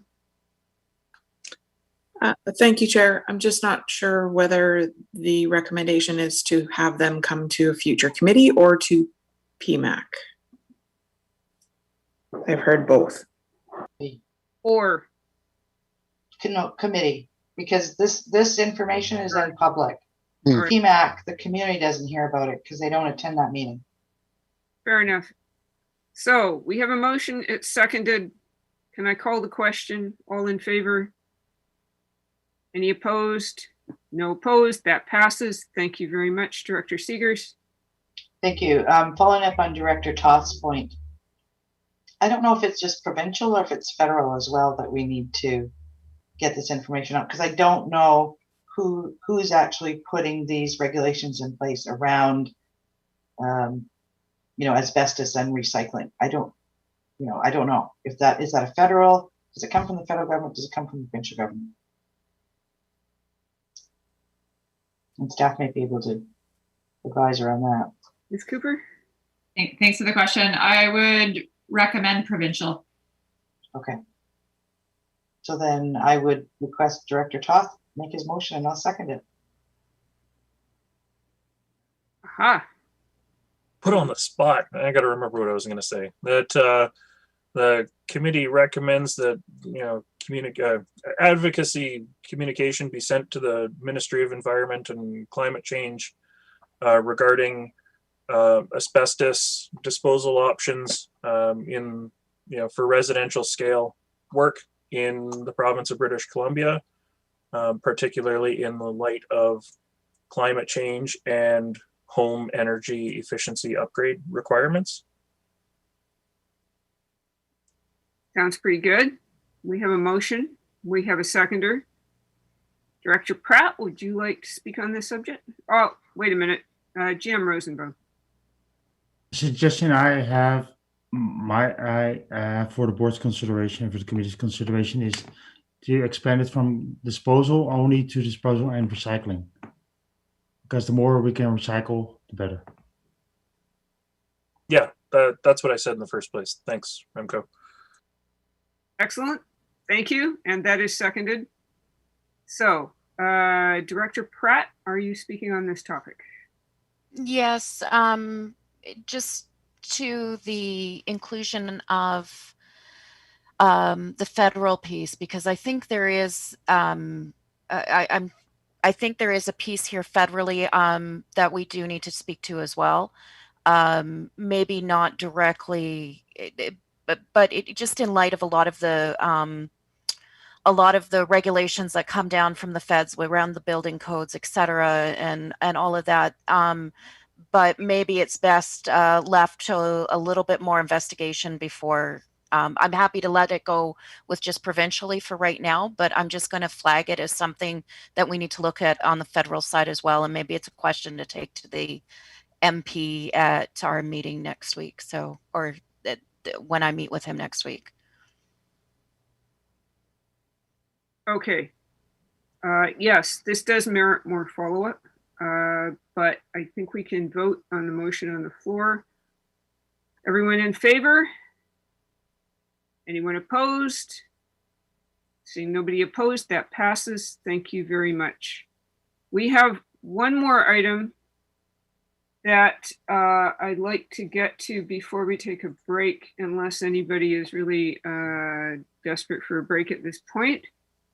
So, and that is the tipping fees update at solid waste facilities. Who is going to introduce that one? Ms. Cooper. Thank you, Chair McMahon. The purpose of this report is to inform the committee of the results of the review of the appliances containing ammonia tipping fees and the tire pending price changes, and provide recommendations for updating tipping fees that are identified in the SCRD's landfill site bylaw 405. Thank you, and staff are happy to answer any questions the committee may have. Thank you. So, Director Toth. Thank you, Chair. Several questions. Is there a rapid way of determining whether an appliance has Freon, ammonia, R134A, or one of the other refrigerants in it? And is the scale attendant supposed to make that determination, or is it going to be a declaration from the hauler ultimately?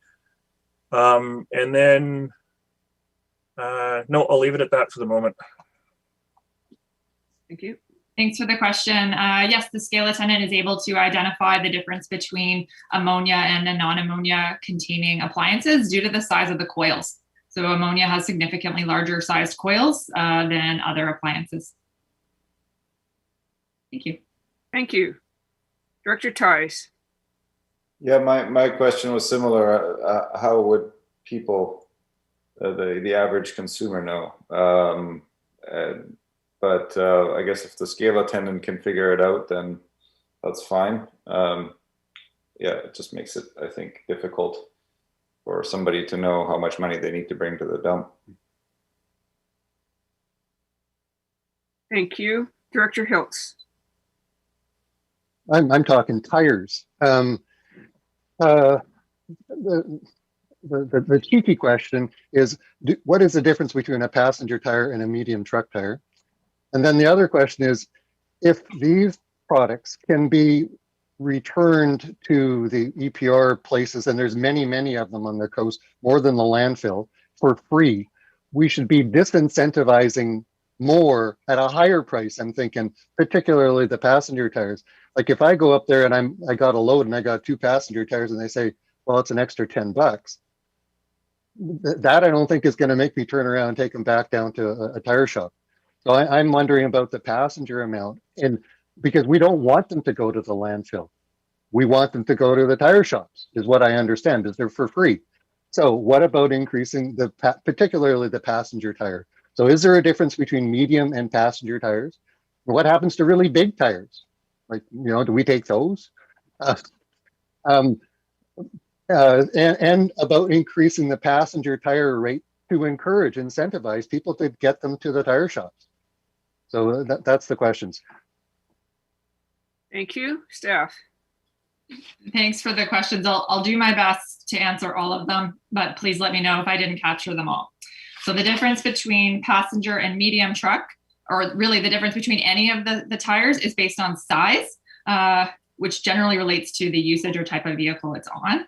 The SCRD does not take be really large or like commercial sized truck tires.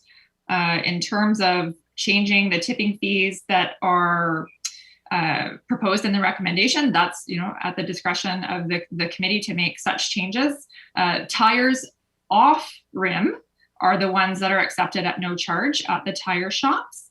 The on rim, my understanding is that the local shops are not accepting them because there is a fee associated with them. So I would just share the difference between those two sort of classifications between the tires of on rim versus off rim.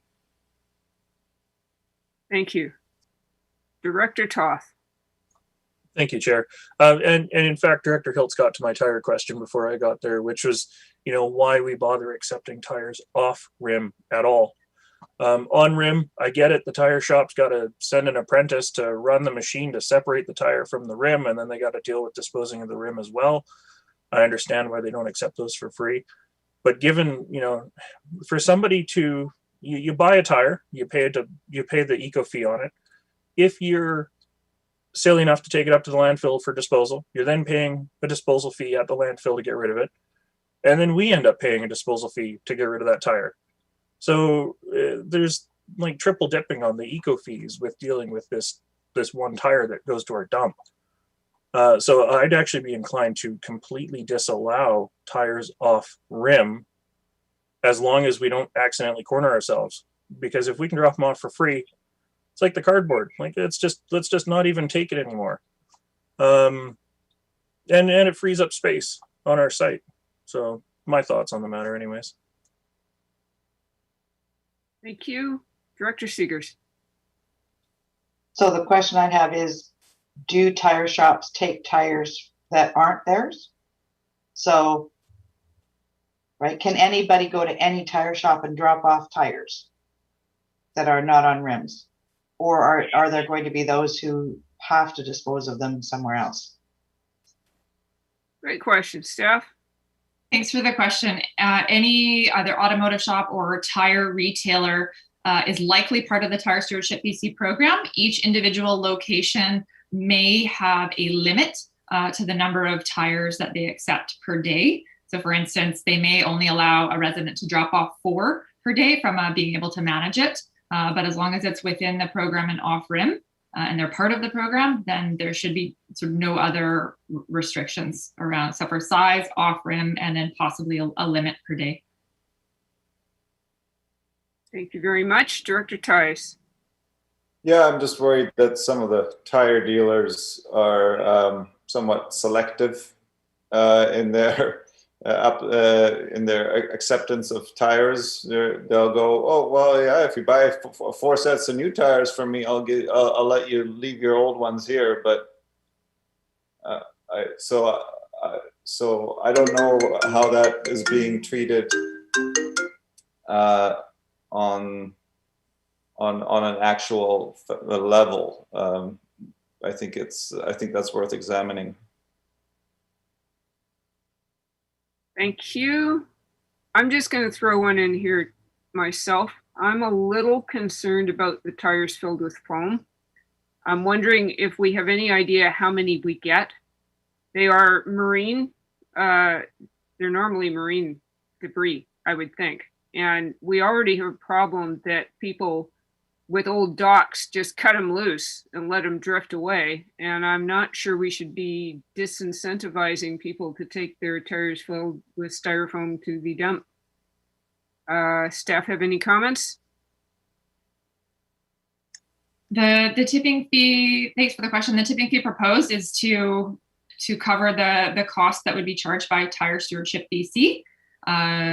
So if they were to be accepted at $0, we wouldn't have the budget to pay for those tires.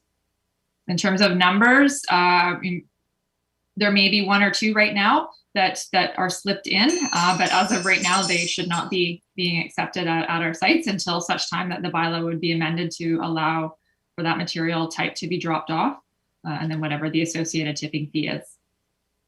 Okay, so they're not currently being accepted, and this would be all right. an expansion of our service in that case. All right, Director Toth. Thank you, Chair. I'm going to go back to the refrigerant appliances for a moment here. One question, how many appliances with refrigerant do we receive in a year total?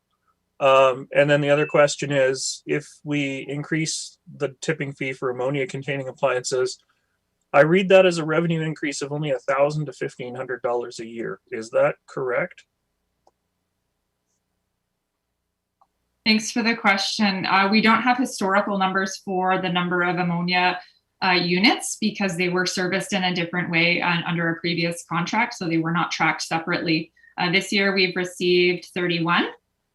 So the calculations are, an estimate in terms of the number that we think that we'll receive, but the tipping fee is to cover the costs of the servicing, and then that material is added to the scrap metal bin, so to cover the cost of the hauling and then the processing of the scrap metal. It's just a clarification. So that 31 appliances, that's refrigerant containing appliances total, or are staff actually keeping track right now of the ammonia ones just for information? Thanks for the question. It's new with our new service provider that there was a different rate structure, so that triggered the addition of a new material code at the sites to be able to track them separately. And unfortunately, I don't have the total number of units that contain that type of material with me right now. Okay, my original question was the total number of refrigerant containing appliances of all types. I'm concerned about doing that different scaling in price, because if somebody goes, well, this thing contains ammonia, it's going to cost me $80, I'll go dump it in the bush. But, I'd almost be more inclined to go $35 for all refrigerant containing devices, a small increase across all of them to cover off those costs. I do know of places where they take them for free because they want to make sure that they're being properly disposed of, and those costs are absorbed or taxed or funded through some other means. I don't know the total dollar value of the appliance drop-offs that we're receiving right now. Perhaps I missed it in a previous report, but yeah, just my thoughts. Thank you. Director Lee. I was going to I got two comments. One was the ammonia, how to find it. I think I understand that. But $80 versus $30 for two different types of refrigerants seems kind of a lot. Is there some special reason why ammonia is so hard to collect? And I guess collect and dispose of is probably what's making the cost. And then along with that, is ammonia GHG?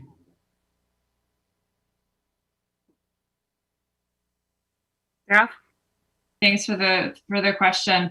I can speak really high level in terms of the difference between sort of freon removal versus the ammonia. The cost differential has to do with how it is collected and then ultimately how it is processed at the end. In that ammonia is extremely hazardous for humans, where the freon isn't necessarily hazardous for humans, but is hazardous to the environment. So how it's collected and then ultimately how it is treated or dealt with at the end, it's much more involved to remove ammonia versus freon. So hence the price differential that we have through our current contracted service provider. Which kind of makes Director Toth's comment all that much more valid. We don't want the really dangerous stuff to be dumped in the woods where it might kill somebody. So that's what I was, my curiosity about it. Sorry.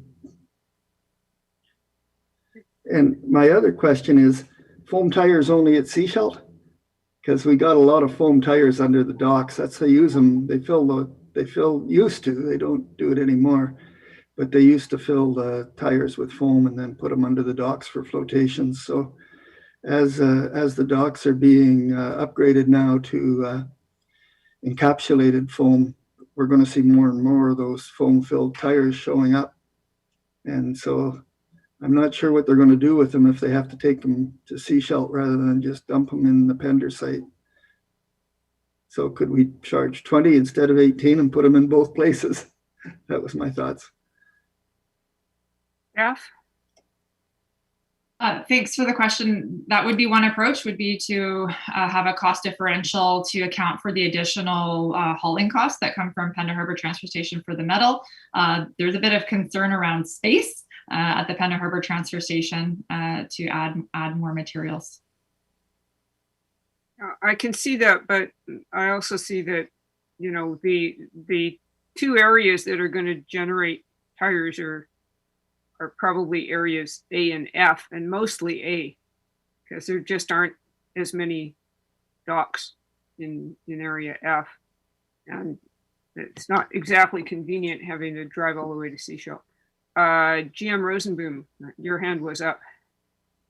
Yeah, thank you. This is just as a follow-up on the suggestion by some of the directors of blended revised rate for appliances.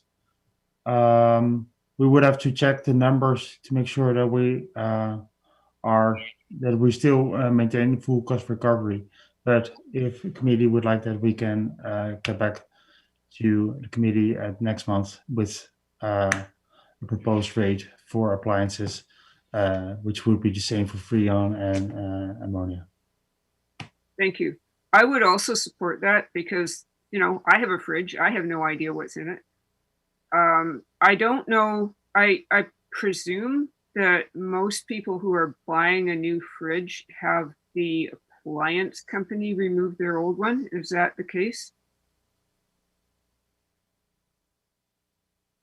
That is not always the case. There are many, based on the amount of appliances that we are receiving at the landfill, that's definitely not always the case. Good. Thank you very much. Director Toth. Thank you, Chair. I just wanted to comment on that because you might be upgrading your fridge as part of a bigger kitchen renovation, but the fridge might still be perfectly good. So you might sell it on down the road as part of the used market, right? I haven't bought a new fridge in my life, but I've had several because I get a better one than I had and I sell the old one down through the market. So eventually they end up at the landfill, but usually I assume once they've even stopped being useful as a beer fridge in somebody's garage. Good. Thank you very much. What I'm seeing here is that we'd like to look at a different tipping fee option for appliances. Do we want to pass the rest of this, or do we wish to defer the whole thing for a month to next month's infrastructure agenda? Does staff have a suggestion on this? I have no suggestion. It's more, I heard discussions about not accepting tires. I heard discussions about increased, even increased rates for tires. So leave it up to the committee to provide some direction here. Yeah, my feeling right now is that we have a whole lot of agenda to get through, and if we could get the report back with a new tipping fee suggestion for fridges, that would be helpful. Director Seegers. Thank you. Yes, I'd like to address the one that GM Rosenboom talked about. I think what I'm hearing is if we don't have to accept tires not on rims at the landfill and they can go somewhere else, we prefer that. But we need to know, we need further information about whether or not if we stop it at the landfill, we have people who don't have any place to go with them. So could we refer this report back to staff for further clarification and to come back next month? That sounds like a motion. Yes, it is. Is it seconded? Yes, it's seconded. Hallelujah. And next up, Director Lee. Are you speaking? Thank you. I'm glad we're doing that. I was just wondering though, did we refer this to PMAC to get their opinion on what we should be up to, or should we do that, or what's the thoughts on that? Good question, staff. Thanks for the question. Referring the report to PMAC would be at the direction of the committee and board.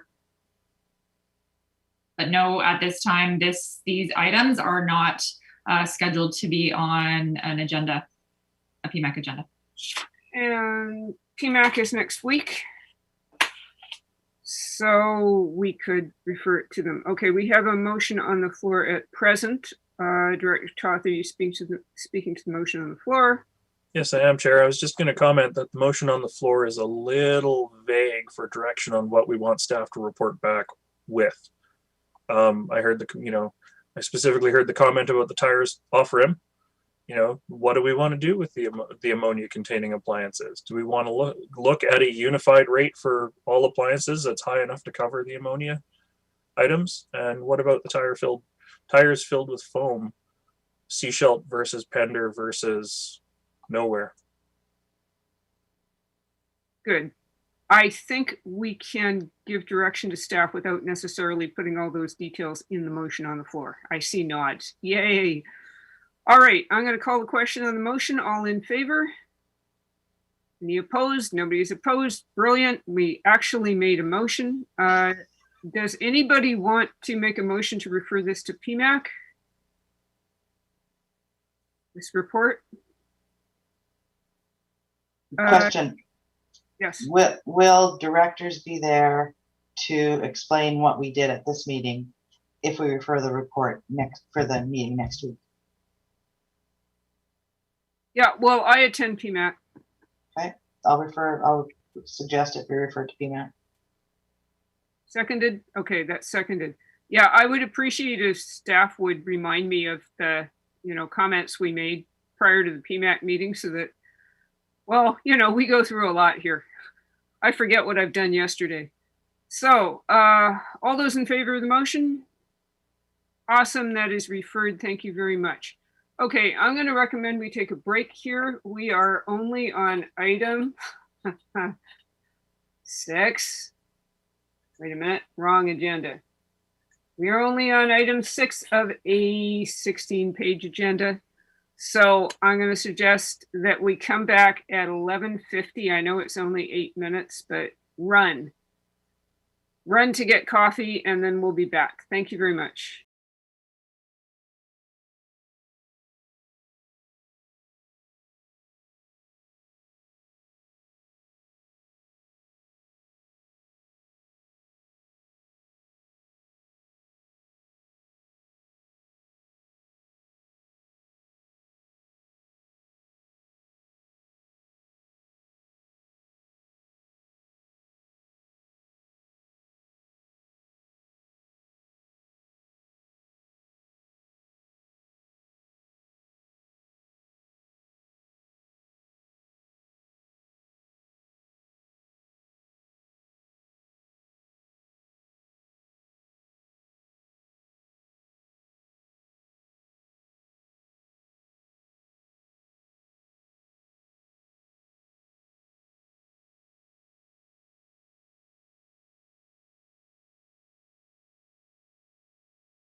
Thank you. We are resuming the Infrastructure Services Committee meeting of Thursday, May the 13th.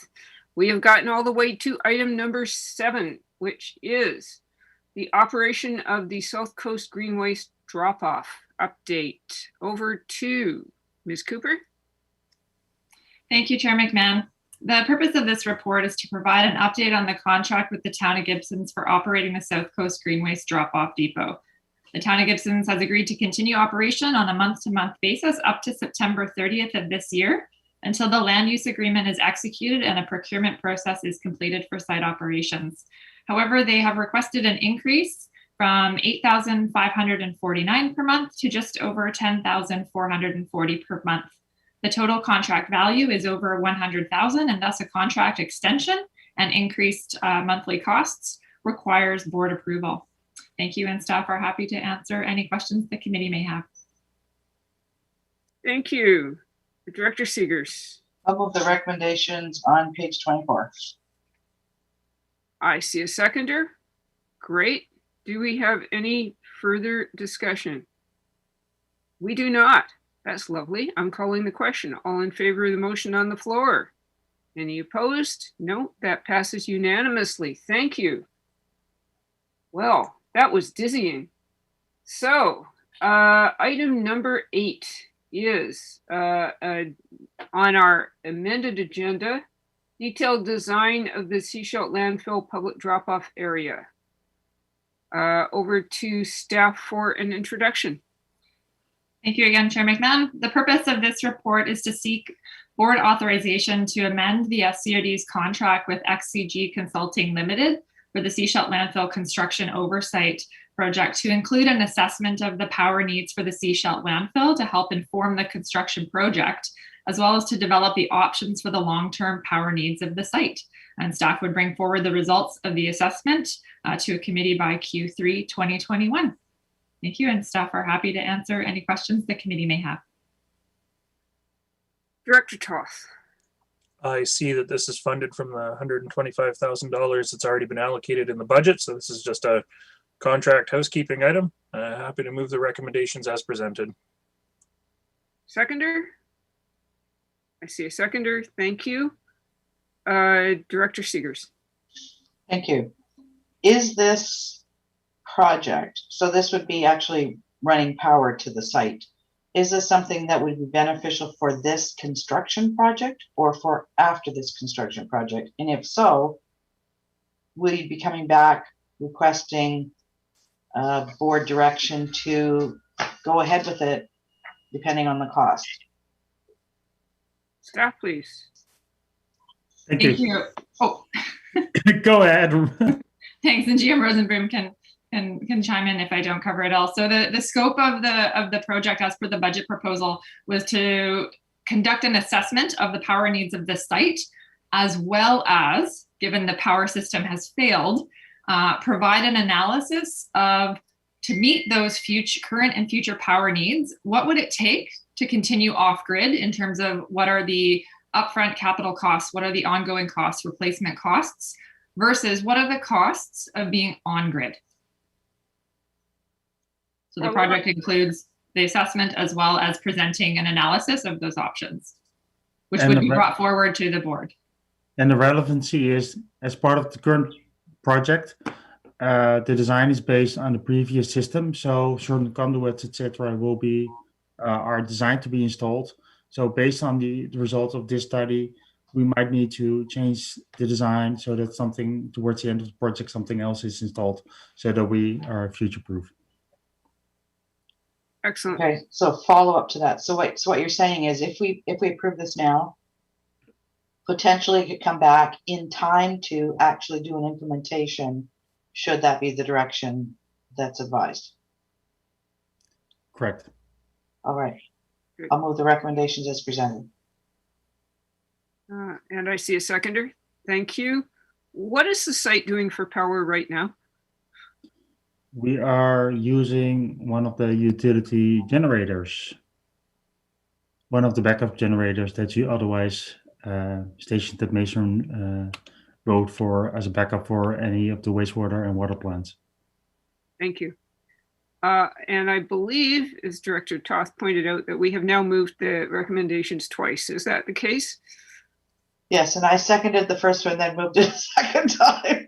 Excellent. That's well, then we have a third and a fourth. So we're going to make sure they're done. Yeah, that's right. We're going to get this done. So, all right, I'm going to call the question. Whoever's left to vote for in favor? All in favor? Thank you very much. That passes. Okay, back over to our agenda. And next up, the question from Director Hiltz. Director Hiltz. Thanks. Yeah, it was the mention about the backup generator is at the landfill. So what kind of risks does that propose to, like, when the power goes out, where does the trailer go? We like, have we have another backup generator. Oh, okay, all right. Okay, thank you very much. Next up, we have the evaluation of the implementation of the Transit Future Plan. So over to Mr. Walton. Good morning, Chair. Thank you, everybody. So the Transit Future Plan, the TFP, was adopted by the Sunshine Coast Regional District Board on January 23rd, 2014. The TFP included a sequence of priorities for improving transit services, which have subsequently been used to plan and implement transit expansion. The purpose of this report is to provide the committee with an evaluation of the complete and incomplete service expansion and infrastructure priorities from the 2014 TFP. This evaluation shows the relevance of setting realistic objectives that are financially and practically feasible to implement within the 2021 Transit Future Action Plan that's currently underway. Staff are at this time happy to answer any questions the committee may have. Okay, I'm just going to ask, what is the next step? We can have a discussion here, but what is the next step going forward? Is the board providing some direction on what we think, where we think we want to go, or are we merely being informed? Go ahead, Remco. I think the next step, we're not asking for direction in terms of the content, because we will get back to the board. We are initiating our stakeholder consultation shortly. We have a working group established. So we're working through the process in upcoming months, and we'll come back with a draft proposal draft for the board's consideration this fall. The purpose of this report is really looking back at, okay, what have been implemented and what not, and what can we learn? We also, as a staff level and as a from that process, in order to be successful moving forward. So if there are lessons learned about how we can, or what type of tools we should consider, any direction there is provided. If it's really about improvements or initiative itself, any suggestions, of course, they can be provided, but I think there is more than an opportunity for that later on as well. Thank you. Thank you very much. Director Seegers. Thank you. I was actually on the board at the time when this plan was approved. At that time, it was realistic. And we started as a board implementing it. And then the province pulled the funding. So the board took on extra expense to prepare for the expansion that we were looking to do. That was approved by the community, was approved by BC Transit, had been put forward to the province. When they cut that, it left the regional district in a position where we were putting out way more, and not because we bought a bunch of buses in preparation for expansion, but then the expansion didn't happen. So we had additional cost. So I think as part of this process, yes, our choices at that time were realistic given the funding that was anticipated to be in place. So part of what should happen here is that we ensure that the province is aware of what our plans are so that they know the impact of cutting funding should they choose to do that down the road, because that has a huge financial impact on us. I think our community is poised for a lot of expansion. I think we've recognized over the last year and a half, as we've been through COVID, that transit provision is necessary in our community. We have a lot of residents in the community. This is their means of transportation. And so how do we ensure that we advocate for them, not only locally and with BC Transit, but to the province, to ensure that we're putting the service in that our residents request and need to have in order to support the economy moving forward. In all cases, what we've seen over the years with transit services on the coast is when we do the expansion, there's a cost up front, but then the community backfills and starts increasing the usage of it. In fact, the feedback we've gotten over the years from BC Transit is that on the Sunshine Coast, we have some of the best uptake in the province. So we need to ensure that what we put forward, yes, it's realistic, but it also is put forward to the province to show that, we need this and they need to be in communication with us if they're going to make any kinds of plans around that. So I got. Thank you very much. Director Ties.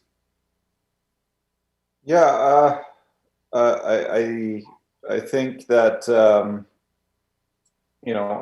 some expansion is laudable, but this report doesn't have anything as to whether we need it, and any kind of objective metrics like a demand analysis or the population that would be served by each route, the stop locations, the number of people living within walking distance of these stops, the key infrastructure points that we're going to hit. So I feel, this all looks nice on paper, but I feel like there's really not enough information here to actually make any kind of decision on it. So I feel that in order to make objective decisions, we need a demand analysis for each route.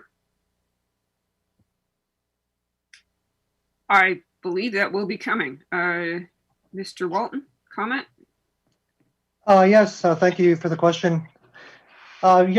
Purely this is just a review of the 2014 initiatives that were completed and incomplete. All the things that Director Ties spoke about there will be included in the upcoming 2021 Transit Future Plan. So through the process that we're involved with right now, all that data will be accumulated and provided at a later date to the board. Thank you very much. Director Beamish. Yeah, I thought it was interesting the other night when we met with the Sunshine Coast Youth Council at the intergovernmental meeting, that they made recommendations, 3 of which had to do with transit. And I think that we need to listen to our youth on the coast and their needs. And they dealt with the reliability of service, on-time service, and they were concerned about the need for electric buses as opposed to gas buses, so environmentally conscious. And they were concerned about the cost for students, the incentivizing students on the routes, and are there reduced cost or free cost so the students can take more advantage of it. But it was very good presentation that they made, and I hope that you'll have a chance to see that going forward. I have a copy of that presentation if you'd like me to send you one. We would be interested to receive it. Thank you. Thank you. Thank you very much. I'm just going to make a couple of comments. The park and ride thing keeps coming up, and it keeps running into the shoals of the fact that there's nowhere to put a park and ride. Like there just isn't. All the parking, like commercial parking for the malls, and that is fully subscribed. And there's, our roadsides don't need piles of cars beside them. So, it's a nice idea in theory. The other problem with it, of course, is once people have driven as far as Gibsons, they might as well drive to Langdale. So I think it's pretty challenging. Things that are not on that list, to me, transit on demand. That comes up a lot you know, in conversations with the public. I know that BC Transit has a couple of pilot projects out there. So I think it's something that we need to look at. The youth fairs, because we did have that delegation just before COVID, and we were almost ready to try a youth fair program. And the other thing that comes up a lot is the connector service ferry to ferry. I know it's a concern of Cathet Regional District. There is a commercial service running this summer from ferry to ferry, but it only runs in the summer, and there's a greater need in the long term. GM Rosenboom. Yeah, thank you.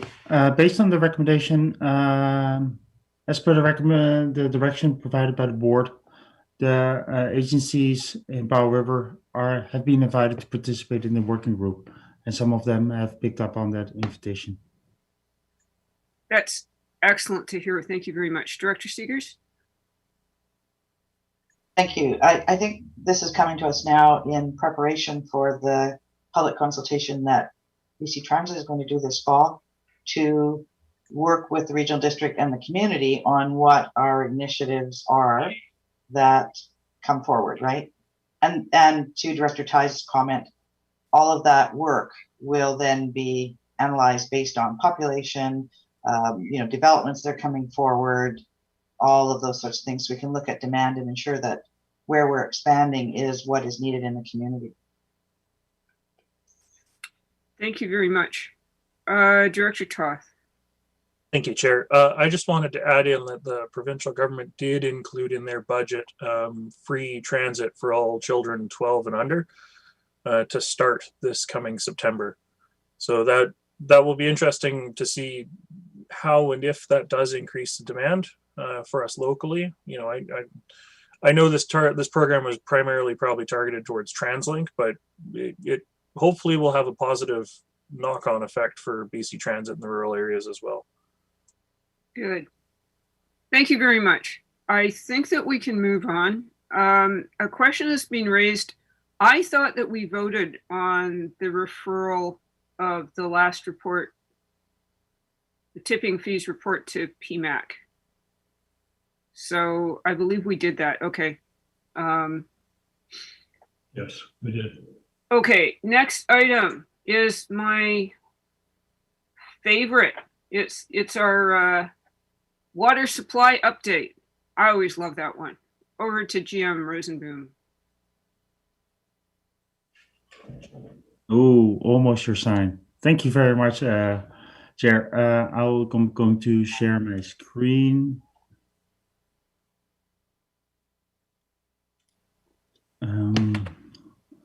Always a little bit of the juggle. And there we go.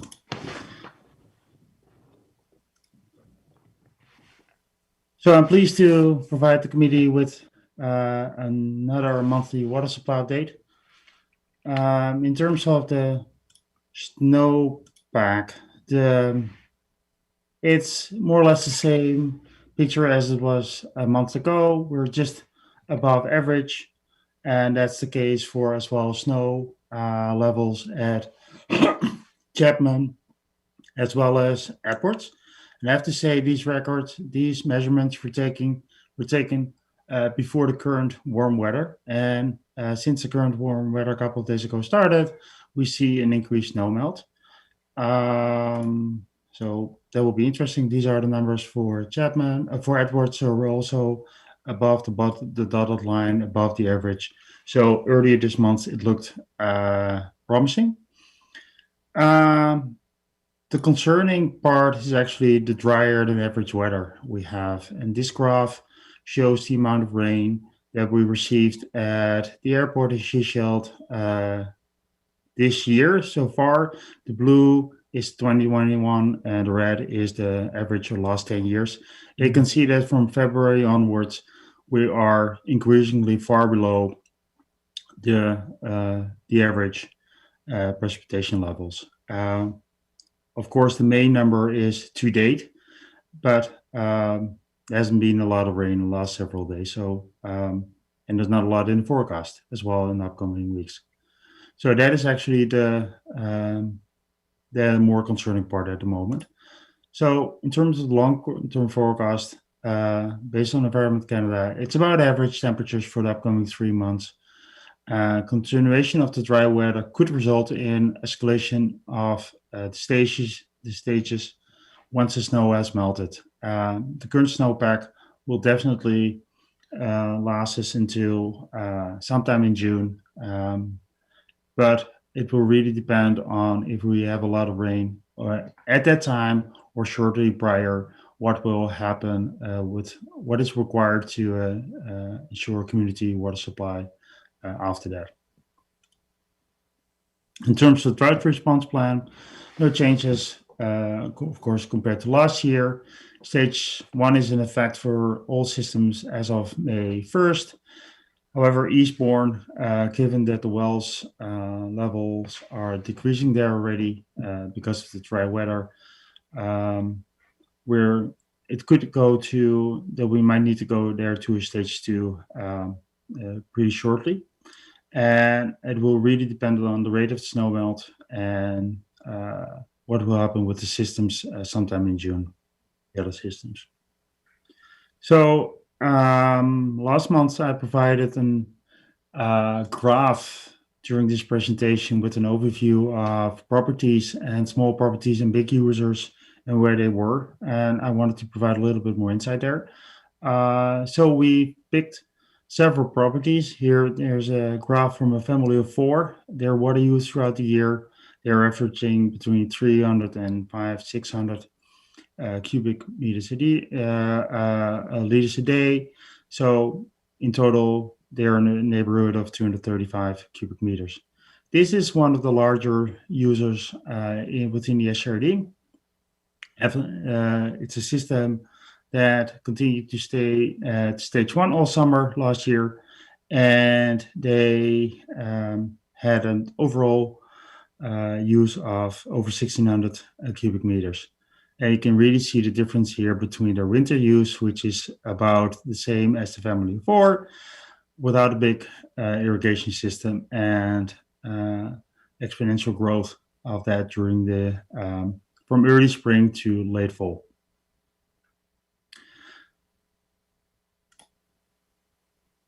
What are we doing to, in terms of leak notifications?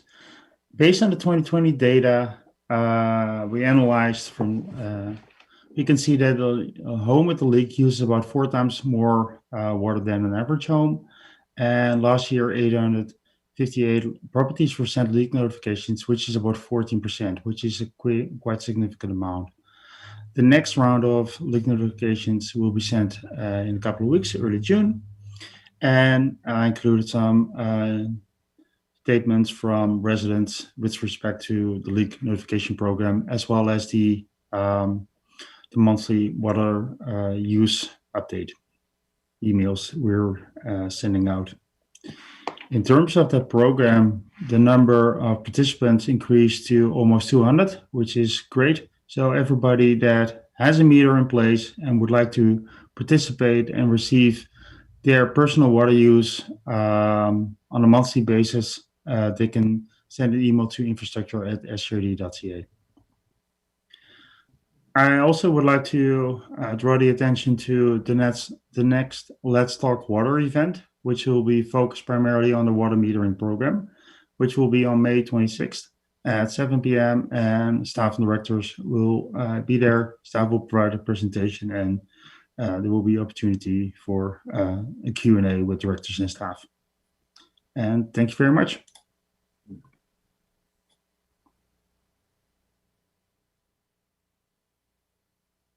Excellent. Thank you very much, Director Toth. Thank you, Chair. Unfortunately, as a resident of the District of Sechelt, I don't have an SCRD water meter yet, so I need to track my water usage using the meter I installed myself. But a question for Director Beamish: how often does the town of Gibson's report back to residents on their water consumption? Are they able to sign up for monthly updates? Can they view it daily like you can with your BC Hydro? or is it just when the bill comes due? Right now, it's when the bill comes due. We don't have, I did question that because I actually encouraged seeing that Director McMahon had reported that she can actually look up on the system and find out how much water she's been using. I can't do that. So I can go down to our staff and I can ask after they've meted, but it comes through the billing period. Thank you. Director Ties. Yeah, just wondering if the directors that are going to be on the panel for Let's Talk Water on the 26th have been chosen yet? Did I miss something there? Staff?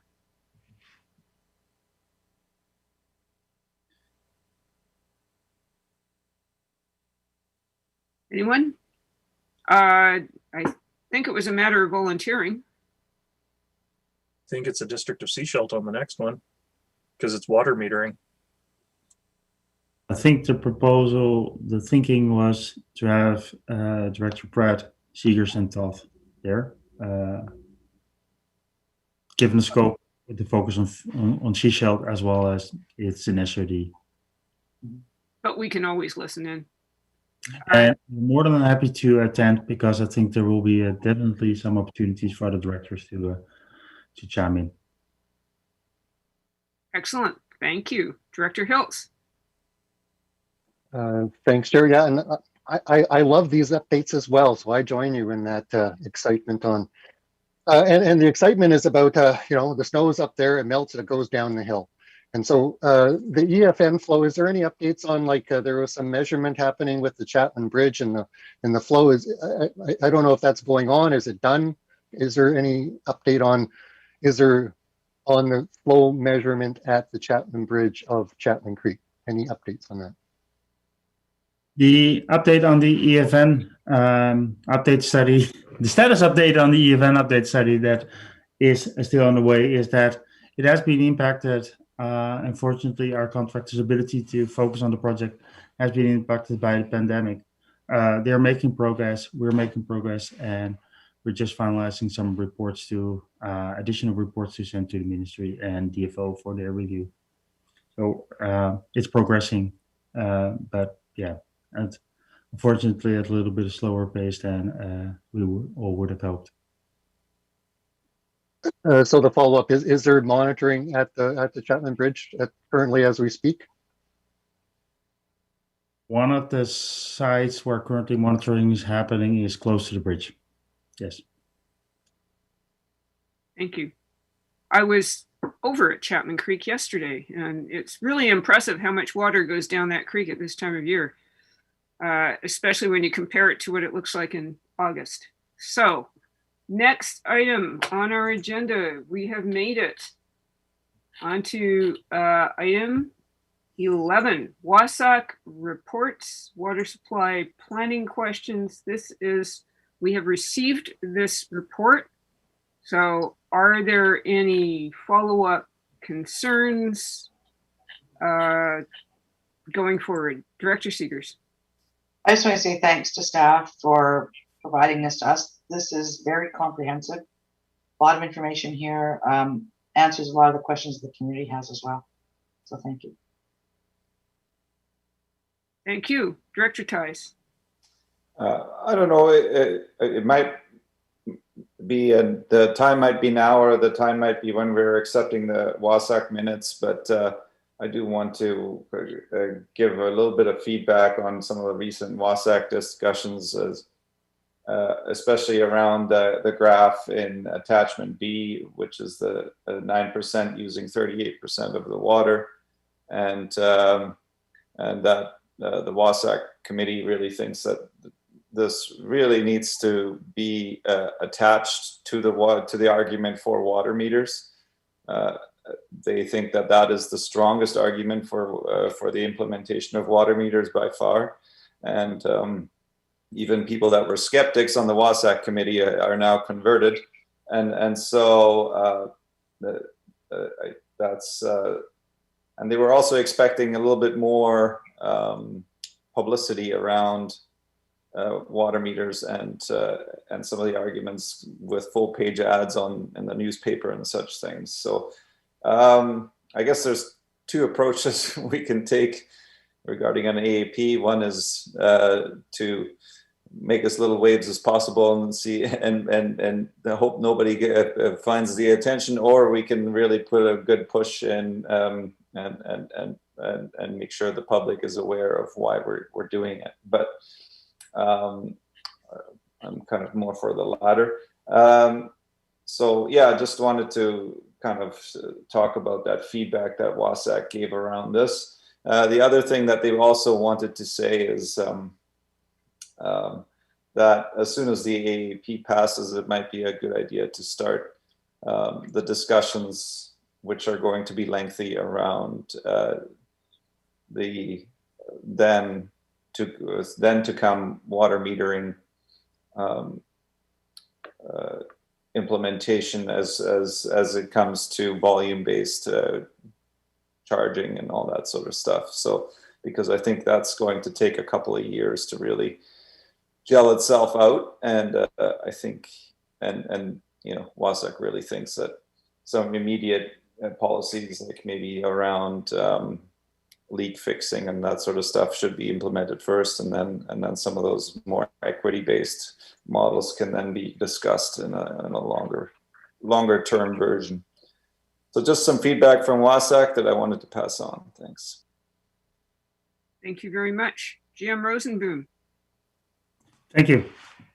Just as a follow-up on the remarks by Director Thijs in terms of the communication, in anticipation of the AAP being on the agenda this afternoon of the board meeting, rearranged in the upcoming weeks, there will be extensive communication in the Coast Reporter, as well as online and on social media and other means around the metering program, upcoming lots of water event, but also facts that have been included in previous presentations and this morning's presentation as well. So we haven't been out there significantly yet in terms of external communication, but it's coming in the upcoming weeks starting tomorrow. Thank you very much. And yes, indeed, we are going to need to start getting into that discussion of what an equitable rate structure will be when we go to volumetric metering or charge. So I'm going to move us on to item number 12, which is the WASAC minutes. There are two recommendations in there, recommendations number 3 and 4, that we need to put some attention to. I believe that's it. Am I on the right item? The first set of WASAC minutes only has 3 recommendations. Right. Okay. Sorry. Skip that. We have received the first set of WASAC minutes. Then we go to TAC minutes. So in the TAC minutes, there is also recommendation number 4. So that would be on page 50 of our agenda. TAC is recommending that the SCRD board write a letter to MODI about increased communication and consultation with local stakeholders regarding local projects and their timing, and that there be a thorough consultation on the bypass study, etc. Director Seegers. I'll move that recommendation. And I see a seconder. Is there any further discussion? Director Hiltz. Just a clarification that the bypass study is a very specific seashell bypass study opposed to the big bypass study. Right? So as long as that's clear that it's really focused on the seashell. Okay. Director Toth. Thank you, Chair. Just a bit of a comment on that recommendation 4, because we've had, you know, MOTI wasn't at its last TAC meeting, and we've had conversations with MOTI that they need to step up their communication game, especially when they're impacting our only way through. They have promised to do these things. They've promised to step up the communication. We have channels to distribute work notices, things like that. Still not happening. So happy to see this move forward, but I question if anything's going to come of it when they've already promised us that they would do exactly this. I'm fine with putting it in writing with a CC, I think, to our MLA and to the minister, Director Seegers. Thank you. This letter indicates that we write a letter to the Ministry of Transportation and Infrastructure. So that could be to the minister with copies to our local representatives up the chain, right? There's 4 of them that we could copy in that. I think that's a really good suggestion. So we have a motion on the table. I'm going to call it. All those in favor? Any opposed? Seeing none opposed, that passes. Thank you very much. And where are we going to next? We are PMAC minutes. As far as I know, does anyone have anything arising from the PMAC minutes? If not, we will move on to the WASAC minutes, and it's that set of minutes that have a recommendation number 3 and 4 for our attention. So, and that is on page, oh heavens. We have lots of pages today. 56, Chair. And 57, yeah. Okay. There was some discussion at the agenda review meeting of recommendation number 3. And one of the comments made was that the term excessive use is a little bit loaded and not well defined. So if we're going to pass this motion, perhaps we should use a word like high use instead of excessive.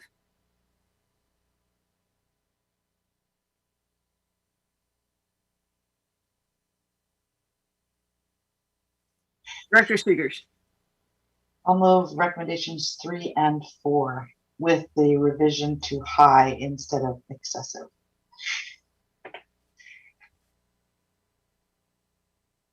Any further? Oh, was that seconded?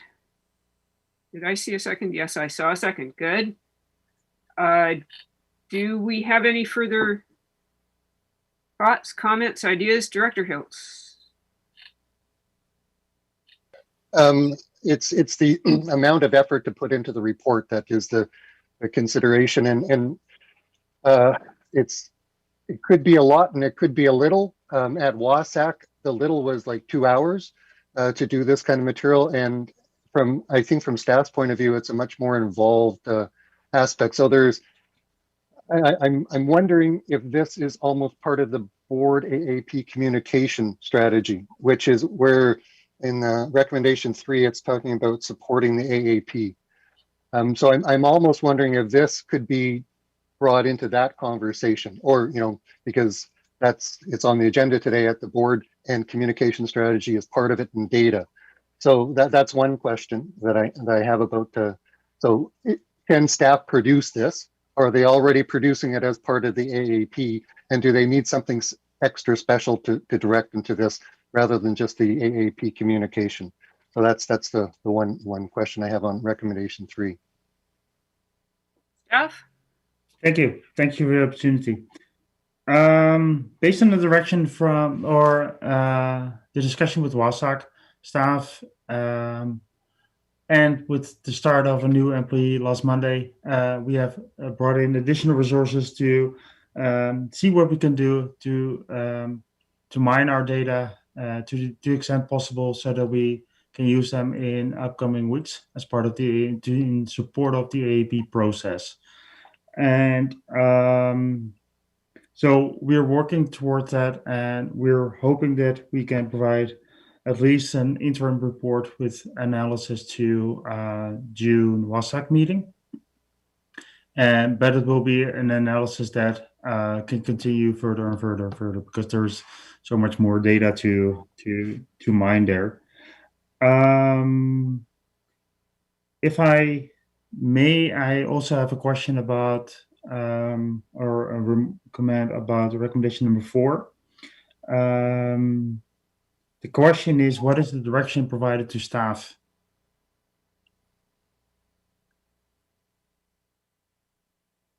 An option could be that we provide the board with some information on other jurisdictions, other models, or how a rate review process could look like, or a project plan, so with some timelines, options, etc. So yes, I think myself, I would be comfortable with asking staff for some direction on next steps in determining a rate structure. So I'm not too happy with recommendations 3 and 4 having been rolled together, and I'm going to drop a hint that we might kind of want to defeat them, separate them out, and get her done. Director Toth, you're up next. Thank you, Chair. I also had concerns about the wording of recommendation 4 being overly vague and that use of the word excessive again. So I'd actually like to make an amendment that we remove recommendation 4. Is that seconded? It's not seconded. All righty. Director Seegers. They're both on the floor. We could actually vote on them separately, because they are 2 separate recommendations. Okay, you're Robert's ruling me here, but all right. As chair, I guess I could handle them separately. Can I do that? Awesome. Learn something new every day. So, okay, Director Ties. Yeah, so for recommendation number 3, a lot of the debate in WASAC was around the scope of the mining and the number of assumptions. It's a fairly simple question that includes a lot of assumptions and estimates on the side of staff to actually come up with something that's hard to objectively, without some error margin, give. So that was, I think, some of the concern that staff had, and so I think we will have to give some benefit of the doubt to staff as to how deep they want to mine there. And knowing that we also don't want to have them spend inordinate amounts of staff time. So I think there's going to be some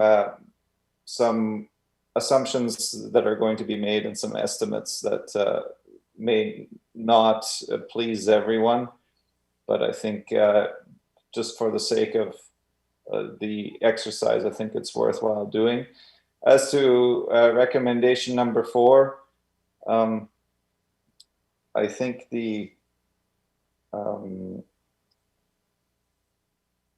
I think there's the water leakage that can be curbed first before we start going into the equity piece, and I think that was sort of what was intended by WASAC, so that once all meters are in, we can really alter the bylaws around leakage control and getting those curbed before we start going into the equity piece and doing volumetric charging, and in using those on a separate basis. And one of the ones was one of the WASAC members mentioned bylaw 422.9, I think, which is that we can actually turn off somebody's water if we feel the need.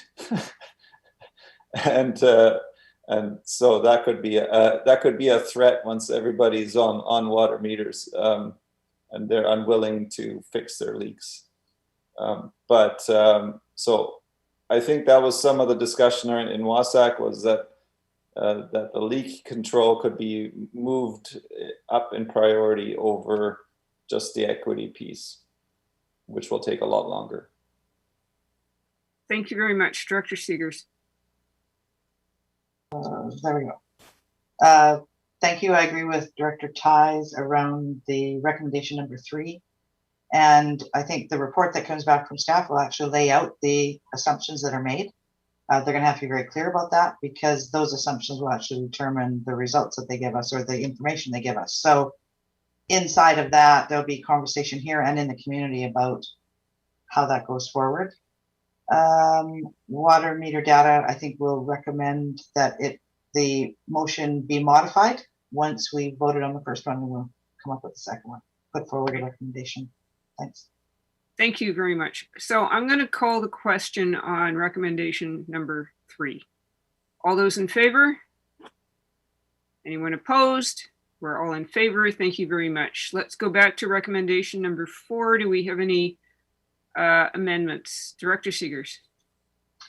So right now it reads, the Water Supply Advisory Committee recommended that the SCRD board initiate the discussion now on their approach to how to use water metering data to reduce water leakage and excessive water use. And I believe Director McMahon said we could request that staff come with a report about next steps in implementation of this process. So I move that recommendation, or that amendment. Which process? How to use the water metering data, or the next steps for determining how to use water metering data, or something around that. You need more clarity? Don't second the recommendation. On how to use watering data, next steps on how to use metering data to reduce water leakage and high water use. Yes, sounds good. I like what he said. Lovely. Do we have a seconder? Yes, we have a seconder. We're off to the races. Director Heltz. For me, the summary is what are the best practices to using water metering data? That seems to be what would summarize it. Is if you're going to have the data, what's the best practices? What do you do with it? So that's kind of what I took from WASAC, and that's what they maintained is if you're going to install water meters and collect the data, show us how you're using the data. And so I would add, what is the best practices for using that data? That's what I would think that would come back from staff is how other jurisdictions use the data to achieve the objectives. Awesome. I'm going to call the question on the motion on the floor. Everyone in favor? Anyone opposed? Seeing none. Okay, that passes. And last item on the regular agenda is the communications from Metro Vancouver. And I don't think we have to worry about it. So, point of information. So, Director Hiltz. On that piece of correspondence, it's Metro Van is going through a solid waste management plan update. And so I think it would be worthwhile to make sure that PMAC receives this because I think Metro Van's got an awful lot of horsepower behind them on doing these reviews. And it might serve as a bit of a model for what's going to be coming up for the regional district. So yeah. Is this a motion to refer this item of communications to WASAC? Do we have a seconder? PMAC. PMAC, sorry. Oh, I said something different. Sorry, PMAC, we. Beg your pardon. Maybe I can clarify. I agree with, from a board perspective, there's no need to really action here or something towards Metro Vancouver. At the staff level, we're engaged, and especially with the focus of what can we learn from them for our future process. Yes, awesome. And I am guessing that some of their decisions might have some impact on us because they affect probably the whole supply chain for solid waste and recycling, and we're just riding on other people's shirt tails. But Director Seegers. Thank you. Would staff like a different alternative then? Potentially to be included in some manner so that information is fed rather than having to actively go out and search it out?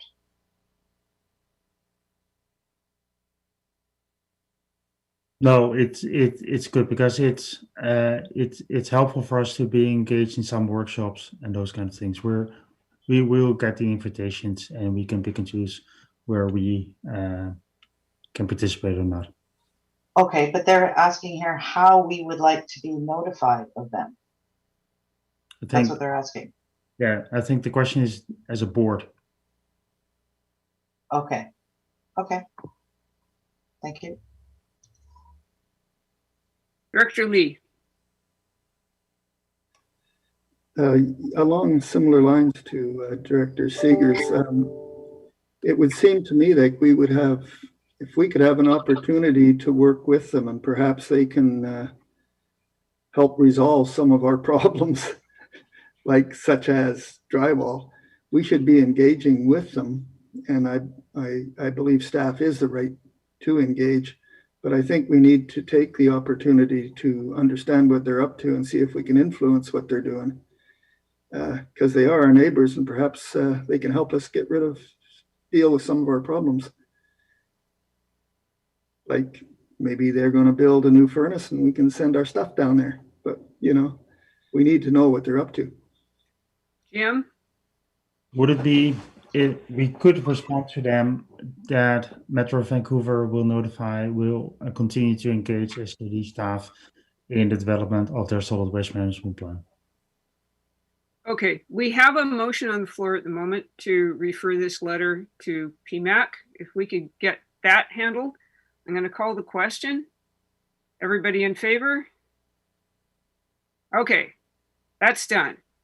Next, are we going to write a letter back to Metro Vancouver, Director Beamish? I think the fact that they've reached out to us and included us, we should respond and thank them for that, and also advise them that our staff will keep up to date with the work that they are doing. I think that's just important to do. That sounds like a motion to me. Does somebody want to second it? Aha, and it seconded it. So I'm going to call the question. All those in favor? Yay. We got that done. And we next are going to go in camera. So I'm going to, am I making a motion or am I just reading that we're going in camera? Director Seegers. I'll make a motion that we go in camera under section 91K and 2B of the community charter. Thank you very much. That's seconded. All in favor? Good. Are there any inquiries from the public, none of whom survived this long? I doubt it very much at this point.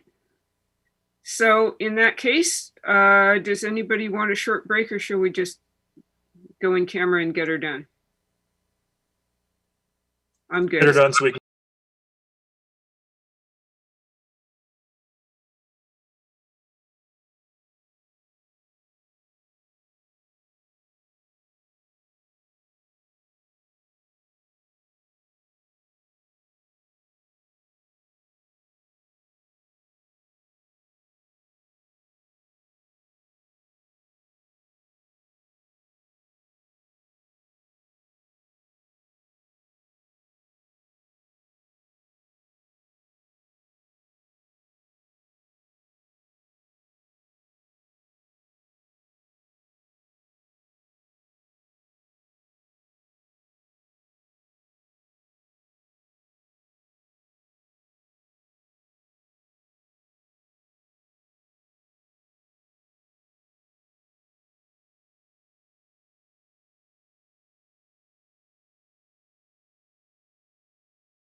Welcome back to the Thursday, May 13th Infrastructure Services Committee meeting. We are now ready to conclude. Do we have a motion to adjourn? I see a motion to adjourn. It's seconded. All in favor? We are adjourned. Thank you very much, everybody. And I'll see you this afternoon at board.